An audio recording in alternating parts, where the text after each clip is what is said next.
ఎప్పుడు పోయినా ఆదిలాబాద్లో వచ్చే మొదటి చర్చ సిసిఐ గురించే. ఆ సిసిఐ పునరుద్ధరణ జరగాలి. అదేమో కేంద్ర ప్రభుత్వ రంగ సంస్థ. మరి గతంలో ఉన్న ప్రభుత్వం అయితే మా రాష్ట్రానికి మీరు అప్పచెప్తే మేము దాన్ని నడిపించడానికి సిద్ధంగా ఉన్నామని ఒప్పుకున్నా రాష్ట్ర ప్రభుత్వానికి ఇవ్వటానికి కేంద్రం ఒప్పుకోలేదు. మేమే తీసుకుంటాం, మేమే నడిపిస్తాం, మా బాధ్యతగా దీన్ని తెరిచి దీన్ని నడిపిస్తామని చెప్పి వాళ్ళు ఒక ప్రకటన చేశారు. ఇవాళ మనము చాలా ఆ బాధ్యతను కేంద్ర ప్రభుత్వం నిర్వర్తించాలని చెప్పి కోరుతున్నాం.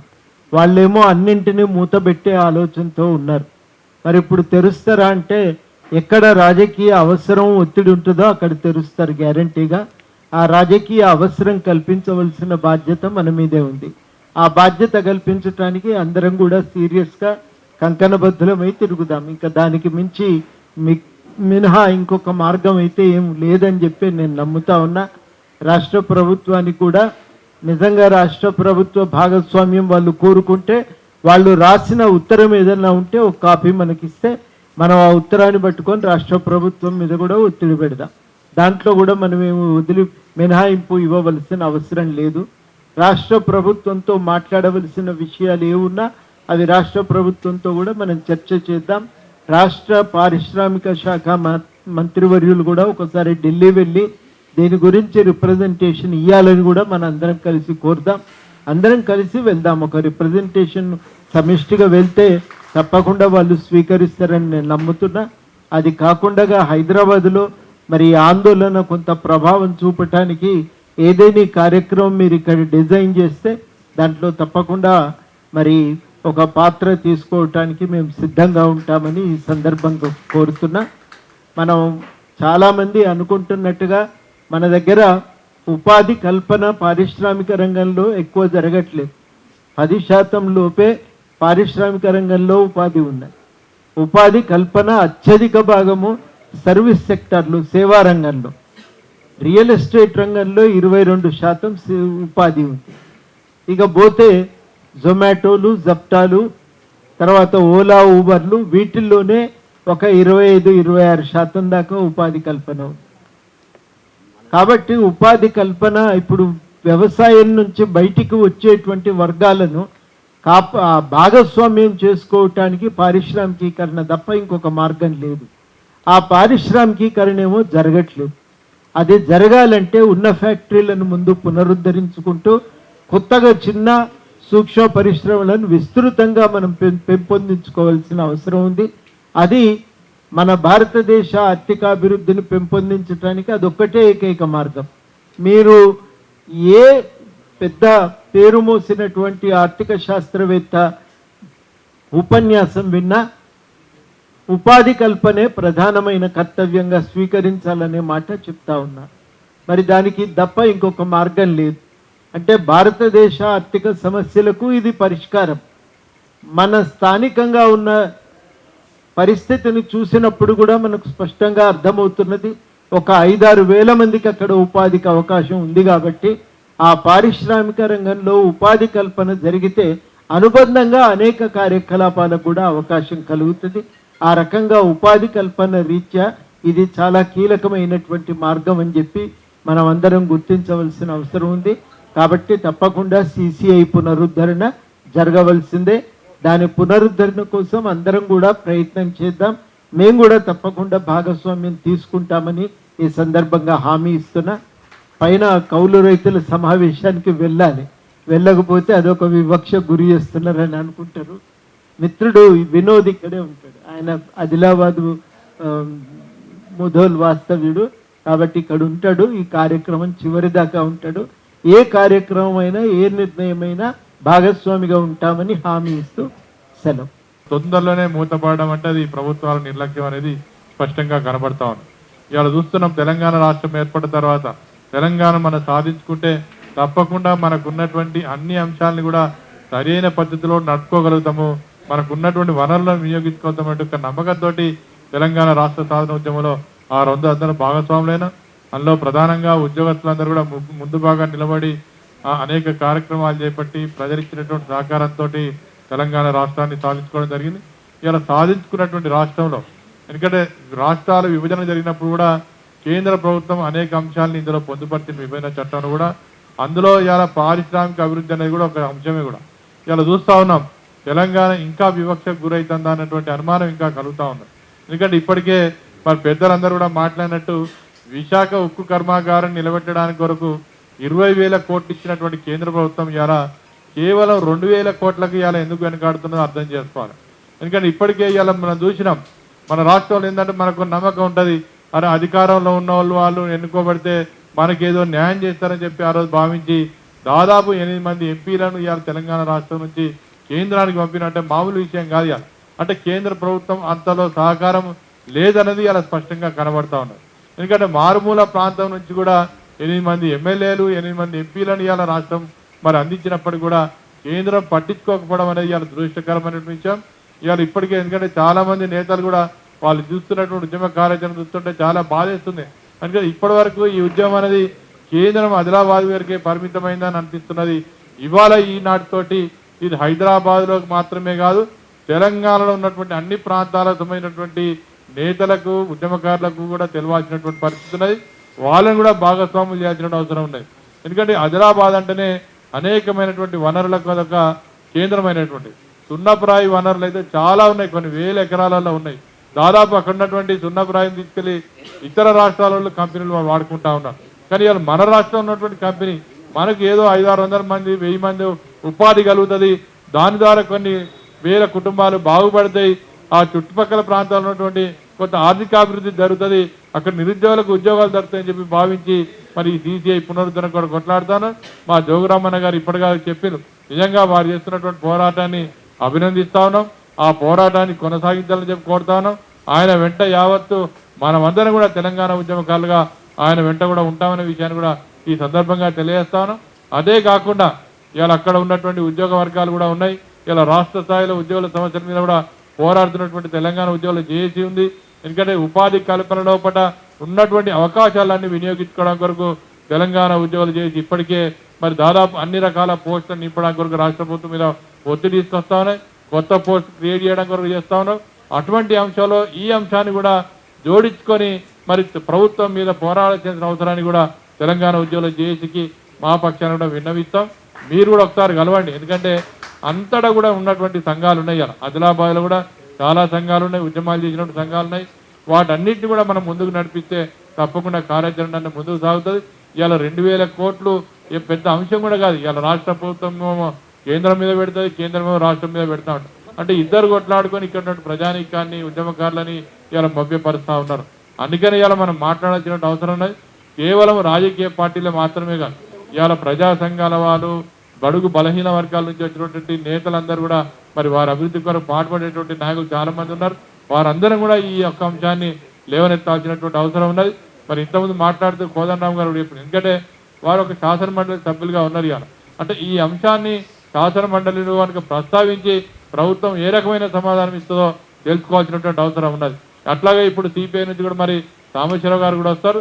తప్పకుండా వారి దృష్టి కూడా తీసుకెళ్లి ఈ అంశాన్ని శాసనసభలో ప్రస్తావించి ప్రభుత్వ సమాధానం ఏంటి, వాళ్ళు ఏం చేస్తారంటే విషయాన్ని కూడా చట్టసభల ద్వారా కూడా వివరించాల్సిన అవసరం ఉన్నది. మరి ఈ అంశాన్ని దృష్టిలో పెట్టుకొని మరి వారికి జాస్కు తరఫున కూడా ఏదైనా మరి రిప్రజెంటేషన్ ఇవ్వాల్సిందిగా కోరుతా ఉన్నాం. పెద్దలు చంద్రకుమార్ గారు ఉన్నారు, ఎందుకంటే వారికి అన్ని లీగల్గా ఉన్నటువంటి నాలెడ్జ్ ఉంది కాబట్టి ఈ అంశాన్ని ఎట్లా లీగల్గా ముందుకెళ్తే బాగుంటుంది, ఉద్యమాల ద్వారా వెళ్తే బాగుంటుందా, కోర్టు ద్వారా వెళ్తే బాగుంటుందా, ప్రభుత్వాల మీద ఒత్తిడి చేస్తే బాగుంటుందా అనే విషయంలో కూడా వారి సూచన సలహాలు కూడా తీసుకోవాల్సిందిగా విజ్ఞప్తి చేస్తా ఉన్నాం.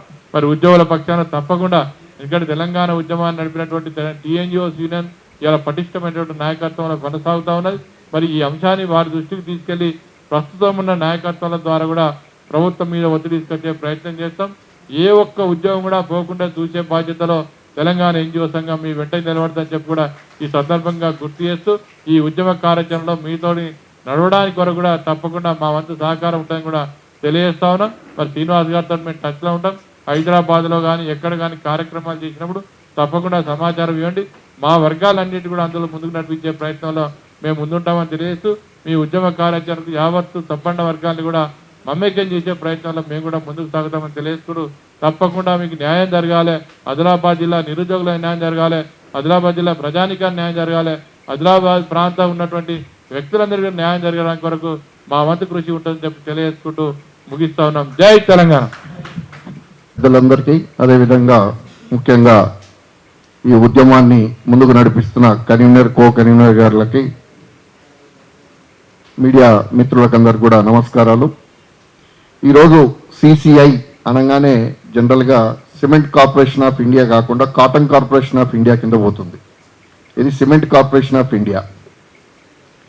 బీజేపీ ప్రభుత్వం వచ్చిన తర్వాత almost food corporation of India, CCI corporation of India, అంటే కాటన్ కార్పొరేషన్ ఆఫ్ ఇండియా, ఈ సిసిఐ సిమెంట్, ఇట్లాంటి అన్ని కూడా కేంద్ర ప్రభుత్వ రంగ సంస్థలలో బలహీనపరుచుకుంటూ ప్రైవేటీకరణకి ముఖ్యంగా పాత్ర పోషిస్తూ పోతుంది కేంద్ర ప్రభుత్వం. ఈ రోజున 8 మంది ఎంపీలు, 8 మంది ఎమ్మెల్యేలు ఉన్నారు. ముఖ్యంగా ఆదిలాబాద్ జిల్లా నుంచి ఒక ఎంపీ, 4 ఎమ్మెల్యేలు ఉన్నారు. అందులో ఇందాక జోగురామన్న గారు చూసినప్పుడు అమిత్ షా గారి మాటలు విన్నాం మనం. 2018 అనుకుంటాను అది. అంటే వాళ్ళకి 2000 కోట్లు దొరకట్లేదా, లేకపోతే ఆదిలాబాద్ వాళ్ళ లెక్కలో లేదా, ఆదిలాబాద్ తోటి పని లేదా? ఆదిలాబాద్ ప్రజలంటే వెనకబడ్డ వాళ్ళు కాబట్టి, వెనక రాజ్యంలో ఉన్నారు కాబట్టి వాళ్ళకి అదే విధంగా చూడాలనే ఉద్దేశం అనేది మనం ఆలోచించాల్సిన అవసరం ఉన్నదని నాకు అనిపిస్తుంది. ఎందుకంటే అమిత్ షా లాంటి ఇలా మోడీ, అమిత్ షా, ఆదాని, అంబానీ వీళ్ళ నలుగురే మన భారత ప్రభుత్వాన్ని నడిపించే పరిస్థితిలో ఉన్నారు. ఏది చూసినా గుజరాత్ వాళ్ళకే ఒప్పజెప్పుకుంటూ వెళ్ళిపోతున్నారు ప్రతి సంస్థను కూడా మనం ఇలా గమనిస్తే. ఈ ఉద్యమము 14 సంవత్సరాలు నడిపించిన ఫ్యాక్టరీ, దాదాపు 2300 ఎకరాల భూమి, ఖనిజ సంపద. ఇవాళ జోగురామన్న గారు మినిస్టర్గా ఉన్నప్పుడు కావచ్చు, 10 సంవత్సరాలు టీఆర్ఎస్ ప్రభుత్వం ఉన్నప్పుడు కావచ్చు, అదేవిధంగా ఇవాళ 2.5-3 సంవత్సరాలు కాంగ్రెస్ ప్రభుత్వం కావచ్చు, 250 కోట్లు ఎప్పుడైతే ప్రపోజల్ వచ్చిందో అప్పుడు రావచ్చు, ఇప్పుడు రావచ్చు. ఆ 250 కోట్లు మరి రాష్ట్ర ప్రభుత్వానికి దొరకట్లేదా? మరి కిషన్ రెడ్డి గారు, బండి సంజయ్ గారు కేంద్ర మంత్రులు ఉన్నారు, వాళ్ళకి ఆదిలాబాద్ అడ్రస్ దొరకట్లేదా? ఈ ఎంపీలకి బాబురావు కావచ్చు, లేకపోతే నాగేష్ కావచ్చు, ఈ ఎమ్మెల్యేలు కావచ్చు, వీళ్ళందరికీ అడ్రస్సులు దొరకట్లేదా అని చెప్పేసి మనం ఆలోచించి ఈ కార్యక్రమం ఏదైతే ఇవాళ హైదరాబాద్ లెవెల్లో తెలంగాణ వ్యాప్తంగా చేద్దామనే ఆలోచనకు వచ్చి ఉద్యమకార సంఘ నాయకులు, కన్వీనర్ కో కన్వీనర్లు గారు కావచ్చు, మిగతా టీం అంతా కూడా వారికి మన అందరం మద్దతు తెలుపుతూ మనం ఒత్తిడి చేయాల్సింది రాష్ట్ర ప్రభుత్వం. ఇందాక కోదండరామ్ గారు అన్నట్టుగా వాళ్ళు శ్రీధర్ బాబు గారిని కలిసి ఆయన 250 కోట్లు ఇవ్వనన్నాడా, లేకపోతే ప్రైవేటీకరణ అయిపోయిందని చెప్పాడా అని కూడా తెలుసుకొని, ఇప్పుడు మనం అపాయింట్మెంట్ అడిగితే ఇచ్చే కాలం పోయింది, మనం గుంజుకోవాల్సిన కాలం రావాలి. మాకు నేర్పించింది అయితే నేతాజీ గారు అయితే గుంజుకొని తప్ప ఇవ్వడు అని చెప్పాడు. నేను అదే చెప్తున్నా, వెళ్దాం. శ్రీధర్ బాబు ఇంటి ముందర కూర్చోవడానికి కూడా నేను సిద్ధంగా ఉన్నా. అందరం కూర్చుందాం. ఆయన ఫస్ట్ ప్రెస్ మీట్లో చెప్పండి, మేము రాష్ట్ర ప్రభుత్వం నుంచి మేము 250 కోట్లు ఇవ్వము, లేకపోతే ఇస్తాం ఏదో ఒకటి. తర్వాత కేంద్ర మంత్రి ఇప్పుడు కిషన్ రెడ్డి గారు, ఆయన శాఖలే ఇవన్నీ. రోజు ఒక స్టేట్మెంట్ ఇస్తూ పోతారు, తెలంగాణకి ఇది ఇచ్చినాం, అది ఇచ్చినాం, మొత్తం కేంద్ర ప్రభుత్వం నిధులే, అసలు తెలంగాణ వాళ్ళు ఏం చేయట్లేదు అంటాడు. మరి ఏమి ఇచ్చిండో ఇప్పుడు తెలుసుకోవాల్సిన సమయం ఆసన్నమైంది మనకి. ఇవాళ ఇంకోటి ఏమంటారు, జోడి ఎద్దులు అయితేనే అక్కడ ఇక్కడ 2 ఉంటేనే ప్రభుత్వాలు నడుస్తాయని చెప్పేసి మాట్లాడతారు. సో ఇవన్నీ కూడా మనం దృష్టిలో పెట్టుకొని మాట్లాడాల్సిన అవసరం ఉన్నది. వెస్లీ గారికి స్వాగతం చెప్తూ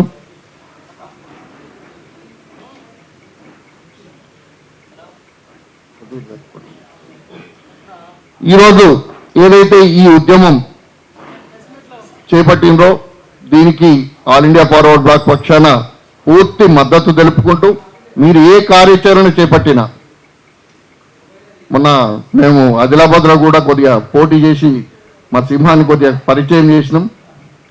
సో అదేవిధంగా సింహాలయమల్ల పోరాటానికి కూడా మీతో కలిసి రావడానికి సిద్ధంగా ఉన్నాం. మీరు ఏ కార్యాచరణ చేపట్టినా ఆల్ ఇండియా ఫార్వర్డ్ బ్లాక్ గుంజుకోవడానికే వస్తుంది, బతిలాడడానికి రాదు. ఖచ్చితంగా పోరాటానికి సిద్ధంగా ఉంటామని చెప్పి తెలియజేసుకుంటూ పెద్దలు మేధావులందరూ కూడా చాలా పెద్దోళ్ళు ఉన్నారు. అదేవిధంగా చలపతిరావు గారు లాంటి వాళ్ళు అనుభవజ్ఞులు ఉన్నారు. వీళ్ళందరూ కూడా ఒక కార్యాచరణ, ముఖ్యంగా ఇప్పుడు శ్రీనివాస్ గారు అధ్యక్షత తీసుకొని దీన్ని ముందుకు తీసుకెళ్తున్నారు. కాబట్టి ఇక్కడితో ఈ రౌండ్ టేబుల్ సమావేశంతో ఆపకుండా కమ్యూనిస్టులు పోరాటం, ఎప్పుడు చూసినా పోరాటాలే ఉంటాయి తప్ప ఇంకొకటి కనపడట్లే. కానీ దానికి అందరు మద్దతు ఊరుకున్నట్టయితే ఇవాళ, ఎందుకంటే ఆల్ పార్టీస్ వచ్చిన్నారు కాబట్టి దీన్ని సాధించే వరకు నిత్యం పోరాటం చేయాల్సిన అవసరం ఉన్నది. ముఖ్యంగా ఫస్ట్ మీరు అన్నట్టుగా శ్రీధర్ బాబు గారు, నెక్స్ట్ కిషన్ రెడ్డి గారు, తర్వాత మీ ఎమ్మెల్యేలు ఎంపీ వాళ్ళ విషయం తేల్చే వరకు కూడా. ఎందుకంటే 2000 కోట్లు అనేది ఇలా మోడీ ఒక పర్యటన, ఒక విదేశీ యాత్ర ఎంత కాదు డబ్బు. సో ఇది దృష్టిలో పెట్టుకొని, ఎందుకంటే ఇంతకుముందు చెప్పినట్టుగా ప్రైవేటీకరణ చేయడానికే ప్రయత్నం చేస్తారు వాళ్ళు, ఆదాని గొప్ప చెప్పడానికే ప్రయత్నం చేస్తారు తప్ప ఇంకొకటి లేదు. కాబట్టి మనం పోరాడాల్సిన అవసరం ఉన్నది. అందరం కలిసెట్టుగా పోరాడదాం. మీరు కార్యాచరణ ఏది ఇచ్చినా నారాయణ గారు నిన్న ఇవాళ ఎట్లా ఫాలోఅప్ చేశారో అదేవిధంగా మాకు చెప్పినట్టయితే మా కార్యకర్తలు కావచ్చు, మేము కావచ్చు, ఖచ్చితంగా వచ్చి ముందుంటామని చెప్పి తెలియజేసుకుంటూ ఈ అవకాశం ఇచ్చిన శ్రీనివాస్ గారికి, పెద్దలందరికీ నమస్కారం తెలియజేసుకుంటూ జై హింద్. సభాధ్యక్షులు శ్రీనివాస్ గారు, అదేవిధంగా పెద్దలు జోగురామన్న గారు, సిపిఎం రాష్ట్ర కార్యదర్శి జాన్ వెస్లీ గారు, ఇతర ఆర్గనైజర్స్, మా ఆదిలాబాద్ నుంచి వచ్చినటువంటి మా బండి దత్తాత్రి సిపిఎం నాయకులు, దర్శనాల మల్లేష్ గారు, నారాయణ గారు, అదేవిధంగా మిగతా అందరికి కూడా ప్రతి ఒక్కరికి కొందరు పేరు తెలుసు, తెలియవు, చలపతిరావు గారు, మిగతా పెద్దలందరికీ కూడా నమస్కారం. అక్కడ ఇందాక బయట వీడియో చూసాం మనం. అమిత్ షా గారు చాలా స్పష్టంగా చెప్పారు, ఆదిలాబాద్లో మీరు బీజేపీని గెలిపించండి, మేము సిసిఐని రీఓపెన్ చేస్తామని చెప్పారు. అంటే ఎన్నికల్లో మీరు వాగ్దానం చేసేటప్పుడు ఏ ఉద్దేశంతో వాగ్దానం చేశారు? నెరవేర్చాలనే ఉద్దేశంతో వాగ్దానం చేశారా, లేదా ఆదిలాబాద్ ప్రజల్ని మోసం చేయాలనే ఉద్దేశంతో మీరు వాగ్దానం చేశారు? కేవలం ఓట్లు తీసుకోవడానికి కోసం మీరు వాగ్దానం చేశారా, లేకపోతే దాన్ని అమలు చేయడానికి కోసం వాగ్దానం చేశారా? ఒక రాజకీయ నాయకుడు, దేశం లెవెల్లో ఉన్నటువంటి ఒక నాయకుడు, దేశానికి హోంమంత్రి అయినటువంటి వ్యక్తి ఒక వాగ్దానం చేసినప్పుడు ఆ వాగ్దానం మీద ఆయన కట్టుబడి ఉండాల్సిన అవసరం ఉందా లేదా? అది ఫస్ట్ అమిత్ షా తెలుసుకోవాలా, ఆదిలాబాద్ నుంచి ఉన్నటువంటి బీజేపీ నాయకులు తెలుసుకోవాలి. మీకు నిజాయితీ ఉందా లేదా? మీకు నిజాయితీ ఉందా లేదా అంటే మీరు క్లియర్ చెప్పండి. ఆ రోజు మా అమిత్ షా కేవలం మోసం చేయడానికి చెప్పాడు, కేవలం ప్రజల్ని మోసం చేయడానికి, మిస్లీడ్ చేయడానికి, ఓట్లు తీసుకోవడానికి చెప్పింది తప్పించి మాకు రీఓపెన్ చేసే ఉద్దేశం ఆ రోజు కూడా లేదు అని చెప్పండి. ఇవాళ ఆదిలాబాద్ నుంచి ఎంపీ ఉన్నారు నాగేష్ గారు, మరి 4 ఎమ్మెల్యేలు ఉన్నారు బీజేపీ, స్వయంగా ఆదిలాబాద్ నుంచి శంకర్ కదా, పాయల్ శంకర్ గారు ఉన్నారు ఇవాళ ఎమ్మెల్యేగా. మరి మీరందరూ ఆ రోజు అమిత్ షా తోటి చెప్పి అటువంటి వాగ్దానం ఇప్పించేది మీది కూడా బాధ్యత ఉందా లేదా? మీకు తెలుసు కదా మీ నాయకులు ఈ వాగ్దానం చేస్తున్నారనే విషయం మీకు తెలుసు కదా. తెలిసిన తర్వాత మీరు వెళ్ళి, కేంద్రంలో మీ ప్రభుత్వం ఉంది అందులో, మరి కేంద్రంలో ఉన్నటువంటి మీ ప్రభుత్వంతో మీరు మాట్లాడి ప్రభుత్వం మీద ఒత్తిడి తీసుకొచ్చి 2000 కోట్లు, ఇవాళ అయితే 2000 కోట్లు కూడా అవసరం లేదు అంటున్నారు. రాష్ట్రం కేంద్రం కనుక 250 కోట్లు ఇస్తే రాష్ట్ర ప్రభుత్వం తన వాటా కింద 250 కోట్లు ఇస్తుంది. మిగతా 1500 బ్యాంకుల నుంచి లోన్ తీసుకొని మనం దాన్ని ప్రారంభించవచ్చు అనేది మన వాళ్ళు చెప్తున్నటువంటి విషయం. ఇది కనుక వాస్తవం అయితే మరి ఈ నాయకులు ఇవాళ నగేష్ కావచ్చు, పాయల్ శంకర్ కావచ్చు, ఇతర బీజేపీ ఎంపీలు కావచ్చు, నా యొక్క విజ్ఞప్తి వాళ్ళకి ఏంటంటే, నేను వాళ్ళకి చేస్తున్నటువంటి మన ఆదిలాబాద్ ప్రజల తరఫున, నేను ఆదిలాబాద్లో పుట్టి పెరిగినటువంటి వాడిగా దాదాపు నేను 1988-90 వరకు కూడా ఆదిలాబాద్లోనే ఉన్నాను నేను అందరూ. కాబట్టి ఇవాళ మీ అందరికీ విజ్ఞప్తి చేస్తున్నాం, మీరు ప్రయత్నం చేస్తారా చెయ్యరా? మీరు ఆదిలాబాద్లో సిమెంట్ ఫ్యాక్టరీని ఓపెన్ చేయిస్తారా చేయించరా అని తెలుసుకోండి.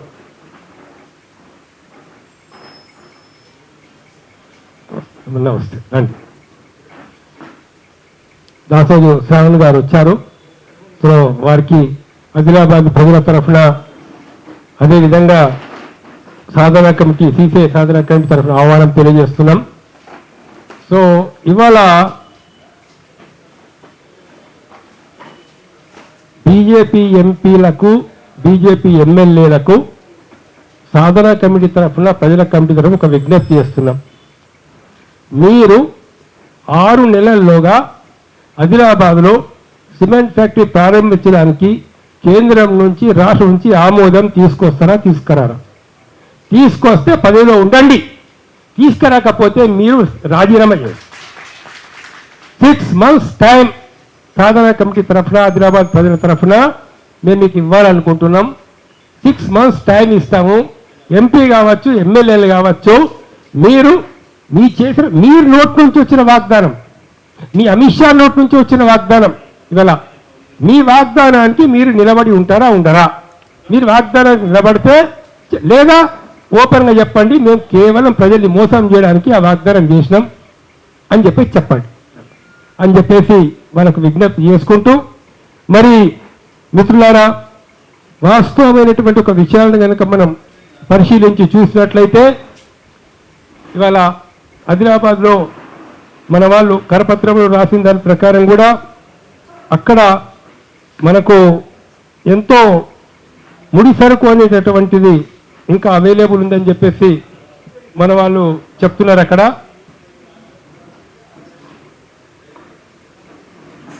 ఎంత ఉందండి? ఎంత 48 లక్షల మెట్రిక్ టన్నుల ఎంతుందో అక్కడ ముడి సరుకు అనేటటువంటి సున్నపు రాయి అవైలబుల్ ఉందని. మరి ఇంత సున్నపు రాయి అవైలబుల్ అనేది ఉన్నప్పుడు దానివల్ల ఎవరు ప్రయోజనం పొందాలనుకుంటున్నారు? మీరు దానివల్ల ఆదిలాబాద్ ప్రజలు ప్రయోజనం పొందాలనుకుంటున్నారా, లేదా ప్రభుత్వ రంగ పరిశ్రమైనటువంటి సిసిఐ లాభం పొందాలనుకుంటున్నారా, లేదా వాటిని ఏదైనా కార్పొరేట్ కంపెనీలకు, ప్రైవేట్ వ్యాపారస్తులకు మీరు అప్పచెప్పాలనుకుంటున్నారా? ఇక్కడ చాలా బాధాకరమైన విషయం ఏంటంటే, ఈ దేశ సంపద ఎవరిది? ఈ దేశంలో భూములు కావచ్చు, ఈ దేశంలో గనులు కావచ్చు, లేదా భూగర్భ నిధులు కావచ్చు, వాటి మీద ఒరిజినల్ ఎవరికి హక్కు ఉండాలా? వాటి ఫలితాలు ఎవరికి రావాలా? మరి వాటి ఫలితాలు ప్రజలకు రావాలి అని అనుకుంటే ఖచ్చితంగా మనం పబ్లిక్ రంగ పరిశ్రమలనే మనం అభివృద్ధి చేయాల్సినటువంటి అవసరం ఉంటుందన్నట్టు. దీన్ని దృష్టిలోపల పెట్టుకొని మీరు కేంద్ర ప్రభుత్వాలు కావచ్చు, రాష్ట్ర ప్రభుత్వాలు కావచ్చు, మీ సాధన కమిటీ చేస్తున్నటువంటి ఒక కృషిని నేను సంపూర్ణంగా అభినందిస్తూ, నేను ఫైనల్గా మీ అందరితో చేస్తున్నటువంటి ఒక విజ్ఞప్తి ఏంటంటే, మరొకటి చాలా మీ దృష్టిలోపల పెట్టుకోవాల్సినటువంటి విషయమే, దేశాన్ని అభివృద్ధి చేయాలంటే ప్రధానంగా ప్రజల ఆదాయం పెరగాల, రైతుల ఆదాయం పెరగాల. గిట్టుబాటు ధర ఇస్తేనేమో రైతుల ఆదాయం పెరుగుతుంది పంటల. రైతుల ఆదాయం పెరిగితేనే రైతుల పిల్లలు మోటార్ సైకిల్ కొనగలుగుతారు, రైతులు టీవీలు కొనగలుగుతారు, రైతులు పారిశ్రామిక వస్తువులు కొనగలుగుతారు, తమ పిల్లల్ని చదివించుకోగలుగుతారు, దేశం అభివృద్ధి అవుతుంది. మరి అదేవిధంగా ఒక ప్రాంతం అభివృద్ధి చెందాలనంటే ఆ ప్రాంతంలో కనుక పరిశ్రమలు వస్తే 6,000 మందికి ఉద్యోగాలు వస్తాయి.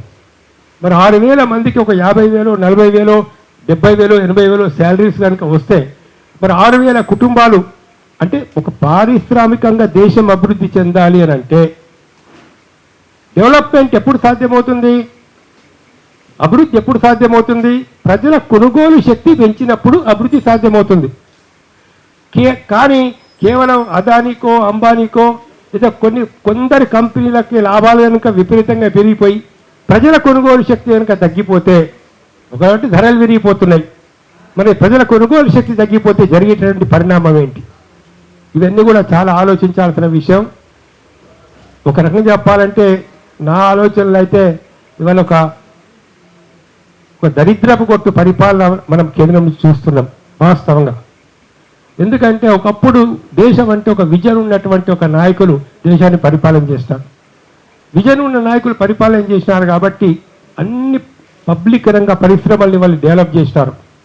రైల్వేలు డెవలప్ అయినాయి, టెలికమ్యూనికేషన్స్ డెవలప్ అయినాయి, డిఆర్డిఎల్ వచ్చింది, డిఆర్డిఓ వచ్చింది, ఎఫ్సిఐ లాంటి కంపెనీలు వచ్చినాయి, సిసిఐ లాంటివి వచ్చినాయి, రకరకాల పరిశ్రమలు వచ్చినాయి, ఎయిర్పోర్ట్లు వచ్చినాయి, షిప్ యార్డ్స్ వచ్చినాయి. కానీ వాళ్ళ ఒక 10 ఏళ్ల నుంచి 14 నుంచి మనం ఏం చేస్తున్నాం? షిప్ యార్డ్ పోతున్నది, జిఎంఆర్ నుంచి అదానికి పోతున్నది, లేతే ఎయిర్పోర్ట్లు పోతున్నాయి, వేరే వాళ్ళకి అప్పచెప్తున్నారు. విలువైన ఎయిర్పోర్ట్లు కొన్ని కార్పొరేట్ కంపెనీలకు ఇస్తున్నారు. అంతేకాదు ఇలా వందల వేల ఎకరాల భూముల్ని అదానికి మొన్న గుజరాత్లో ₹1 ఎకరాన్ని చొప్పున 1,020 ఎకరాలు ఇవ్వడం అనేది జరిగింది. 1,20,000 ఎకరాలు మన మిత్రులు చెప్తున్నారు ఇక్కడ. కాబట్టి ఏంటంటే ఏం జరుగుతున్నది ఇవాళ? దయచేసి ఇవాళ పాలకులు కానీ దయచేసి మీరందరూ ఒక విషయం ఆలోచించాలి. దానిలో ప్రకృతిని కనుక మనం నాశనం చేస్తే జరిగేది ఏంటిది పరిణామం?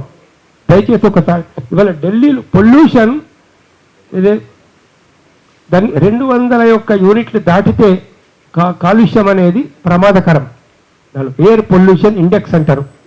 ఎయిర్ పొల్యూషన్ ఇండెక్స్ 200 దాటితే ప్రమాదకరం. ఢిల్లీలో ప్రైమ్ మినిస్టర్ ఉండే 398 నుంచి పెరిగింది. హైదరాబాద్లో 200 దాటి. ఎందుకు దాటింది? కారణం ఏంటి? ఒకప్పుడు మన ఏది అటవీ ప్రాంతం 35 నుంచి 38% ఉంటుండే. మొత్తం భూభాగంలో అటవీ శాతం అనేది 37 నుంచి 35-36% ఉంటుండే. ఈరోజు 23% వచ్చింది. మరి ఏం జరుగుతున్నది? ఎవరి కోసం అంటే అభివృద్ధి అనేది సమాజాన్ని ముందుకు తీసుకుపోవడానిక, సమాజంలో విషగాలులు పెంచి వాతావరణ కాలుష్యం పెంచి నీటి కాలుష్యం పెంచడానిక? అభివృద్ధి జరగాల, కానీ అభివృద్ధితో పాటు ప్రకృతిని కూడా కాపాడుకోవాలా.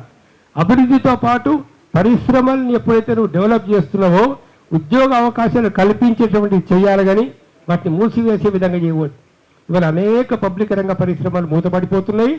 ద పాలసీ ఇట్ సెల్ఫ్ ఇది very wrong policy central government చేస్తున్నటువంటిది. దాన్ని ఇవాళ అప్పుడు అంత లోతులైన విషయాలకు మనం పోవాల్సిన అవసరం లేదు. కానీ ఇవాళ మరొకసారి నేను ఆదిలాబాద్ యొక్క వ్యక్తిగా నేను ఇటు కేంద్ర ప్రభుత్వాన్ని, రాష్ట్ర ప్రభుత్వాన్ని, ఎమ్మెల్యేలను, ఎంపీలను అందరినీ రిక్వెస్ట్ చేస్తున్నాం. రాష్ట్ర ప్రభుత్వం కనుక మేము 250 కోట్లు ఇవ్వడం రెడీ ఉండమంటే అటువంటి లెటర్ కనుక ఉంటే దాన్ని రాష్ట్ర ప్రభుత్వం బయట పెట్టాల్సిన బాధ్యత రాష్ట్ర ప్రభుత్వం మీద ఉన్నది. మీరు చెప్పండి మీ రోల్ ఏంటో మీరు క్లారిఫై చేయండి ఫస్ట్. లేదు సెంట్రల్ గవర్నమెంట్ కనుక ఏమి నాటకాలు ఆడుతున్నారా లేదా, ఇవాళ ఎంపీలు ఈ ఎమ్మెల్యేలు తేల్చి చెప్పాలా. 6 నెలల్లోగా మీరు ఆదిలాబాద్లో సిమెంట్ ఫ్యాక్టరీ తీసుకోవడానికి ప్రయత్నం చేస్తే చేయండి, లేకపోతే ప్రజలందరూ కూడా మీరు రాజీనామా చేయాలని డిమాండ్ చేస్తారని చెప్పి చెప్తూ నాకు అవకాశం ఇచ్చినందుకు ధన్యవాదాలు. పెద్దలకు, వివిధ రాజకీయ పార్టీలకు, ప్రజా సంఘాలకు, మిత్రులందరికీ కూడా నమస్కారం. విషయం అయితే ముందే జోగి రామన్న గారు పరిచయం చేశారు.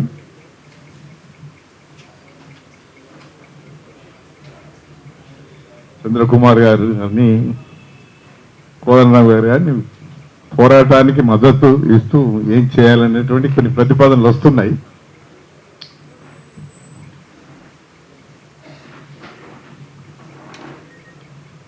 ఒకటి మనం ఆలోచించాల్సినటువంటిది, ఈ న్యూ ఎకనామిక్ పాలసీ అనేది ఎప్పుడైతే వచ్చిందో డిజిన్వెస్ట్మెంట్ లో భాగంగా దీన్ని ఈ యూనిట్ అనేటువంటి తొలగించడం అనేటువంటిది జరిగింది. ఇది పాలసీగా వాళ్ళు ఎట్లా క్లోజర్ దిక్కు తీసుకెళ్లాలి అనేటువంటి వైఖరితోని ఆనాడు వాళ్ళు తీసుకున్నటువంటిది. దివాలా తీయించడం, బిఎఫ్ఆర్కు పంపించడం, బిఎఫ్ఆర్ ద్వారా దాని చరిత్ర ముగింపజేయడం అనేటువంటిది ఆనాడు చేసినటువంటి పని. ప్రైవేట్ రంగంలో సిమెంట్ అనేటువంటిది పెద్ద ఎత్తున ఉత్పత్తి పెరగడంతో దీని అవసరం, ప్రభుత్వం దీని నిర్వహణ అనేటువంటిది చేయకుండా తప్పుకున్నటువంటి భాగంగానే మనం చూస్తాం. ఇది పాలసీగానే మరి ప్రారంభమైంది ఒక పీరియడ్. అది 84 ఆనాడున్నటువంటి రాజకీయ పరిస్థితి. అది 14 సంవత్సరాలు నడిచింది. 98లో ముగిసింది. ఈ 98 తర్వాత ఇప్పుడు 28 సంవత్సరాల తర్వాత మనం చర్చిస్తున్నాం. ఒక 10 సంవత్సరాల చదివి దీని పోరాటాన్ని మనం చేపట్టి చర్చిస్తున్నాం. 10 ఇందులో రాజకీయ పార్టీలు ఎన్ని పార్టీలు మారినాయి, ఎన్ని ప్రభుత్వాలు మారినాయి, ఈ ప్రభుత్వాల యొక్క బాధ్యత ఏమిటి? ఈ వాజ్పేయి ప్రభుత్వంలో డిస్ఇన్వెస్ట్మెంట్ నుంచి క్లోజర్ దిక్కుపోయింది. వాజ్పేయి తర్వాత యూపీఏ ప్రభుత్వం వచ్చింది కేంద్రంలో. యూపీఏ ప్రభుత్వం తర్వాత బీజేపీ ప్రభుత్వం వచ్చింది. ఒక లాంగ్ పీరియడ్. రాష్ట్రంలో కూడా ప్రభుత్వాలు మారినాయి. చంద్రబాబు ప్రభుత్వం ఆయన న్యూ ఎకనామిక్ పాలసీ అని టోటల్ గా స్వీకరించినటువంటి ప్రభుత్వం. వచ్చిన ప్రభుత్వాలన్నీ కూడా పాలసీగా ఈ న్యూ ఎకనామిక్ పాలసీ, డిస్ఇన్వెస్ట్మెంట్, ఈ క్లోజర్ పాలసీ ప్రభుత్వ రంగంలో ఉన్న పరిశ్రమలను దివాలా తీయించడం, వీటిని ముగించడం, ప్రైవేట్ రంగంలోకి తీసుకెళ్లడం అనేటువంటిది ఏ ఒక్కరైనా దీన్ని పాలసీగా వ్యతిరేకిస్తున్నారా? వ్యతిరేకిస్తలేరు. తెలంగాణ ఉద్యమం వచ్చింది. తెలంగాణ ఉద్యమంలో నీళ్లు, నిధులు, వనరులు ఇవన్నీ మనం నినాదాలు ఇచ్చాం 10 సంవత్సరాలు. జోగురామన్న గారు చెప్తున్నారు, వాటి నేను కాదనలేదు. కానీ 10 ఏళ్ళు ఎన్ఎస్ఎఫ్ ఎందుకు రివైజ్ కాలేదు? చంద్రబాబు ప్రభుత్వంలో మొదలుపెట్టి అది క్లోజర్ దిక్కుపోయింది. కేసీఆర్ ప్రభుత్వం ఈ కాయిలా పడ్డ పరిశ్రమలన్నిటినీ, క్లోజర్ పరిశ్రమలన్నిటినీ 10 సంవత్సరాల అవకాశం వచ్చింది. ఎందుకు తెరిపించలేకపోయారు? నినాదమేమో తెలంగాణ ఉద్యమం నినాదమేమో ఓపెన్ చేయాలనేది. అందుకే పాలకులు అధికారం కూర్చున్న తర్వాత పాలకవర్గ రాజకీయ పార్టీలు వాళ్ళు పూర్తిగా కూడా పొలిటికల్ మైలేజ్ అనేటువంటి యాంగిల్లోనే ప్రజల సమస్యలను చూస్తున్నారు. ప్రజలను కేంద్రంగా ఆలోచించడం లేదు. ప్రజల జీవితాలను కేంద్రంగా ఆలోచించడం లేదు. ఆదిలాబాద్ జిల్లా ఇది ఒక ఆదివాసీ ప్రాంతం, వెనుకబడిన ప్రాంతం. మరి ఇక్కడ దీన్ని క్లోజ్ చేస్తే ఎన్ని వేల ఉద్యోగాలు పోతాయి, ఎన్ని కుటుంబాలు దీనికి ఎఫెక్ట్ అవుతుంది అని ప్రజలు కేంద్రంగా ఆలోచించేటువంటి ప్రభుత్వాలు కావి. అందువల్లనే ఈ క్లోజర్స్ అనేటువంటివి జరుగుతున్నాయి. పునరుద్ధరణ 28 సంవత్సరాలైనా దాని చర్చ లేకుండా ఎన్నికలు ఇప్పుడు మనం చూసాము, అక్కడ బయట పోయి చూసాము. ఆయన ఎన్నికల సందర్భంలో ఇచ్చిండు. దానికి ఉన్నంత చెల్లని రూపాయికి విలువెంత? చంద్రకుమార్ గారు చెప్తున్నారు 6 మాసాలు టైం ఇవ్వమన్నారు. డిమాండ్ వాళ్ళ సంగతి ఏందో, 4 ఎమ్మెల్యేలు, ఒక పార్లమెంట్ సభ్యుడు, వాళ్ళ సంగతి ఏందో ప్రజలు చూసుకోవాలనేటువంటిది వారు చెప్పారు. ప్రజలు చూస్తూనే ఉన్నారు. వివిధ సందర్భాల్లో మార్పులు చేర్పులు ఇవన్నీ జరుగుతున్నాయి. ఎన్నికల సందర్భంలో కొన్ని మార్పులు జరుగుతుంటాయి. అయితే ప్రజలు మర్చిపోతున్నారు ఈ పాలకులు అనుసరిస్తున్న విధానాలను, పాలసీస్ను, ఎన్నికల సందర్భంలో ఇచ్చేటువంటి సంక్షేమ పథకాలు, లేకపోతే తప్పుడు వాగ్దానాలు, ఇవన్నిటికీ పక్కదారి పక్షం ఉన్నటువంటి దిక్కు వెళ్తూ ఓట్లు వేస్తున్నారు. కాబట్టి వాళ్ళు గెలుస్తున్నారు. అందుకే ఇక్కడ ఆలోచించాల్సినటువంటిది ఈ డిమాండ్స్ మీద, పునరుద్ధరణ అనేటువంటి డిమాండ్ మీద మనం కొన్ని ఉద్యమాలను చూడాల. ఆ ఉద్యమాల నుంచి ఆ మొండితనము, ఆ తెగింపుతనం మనకు రావాల. రైతుల ఉద్యమం నడిచింది, 18 మాసాలు నడిచింది. ఏంటి ఆ తెగింపు?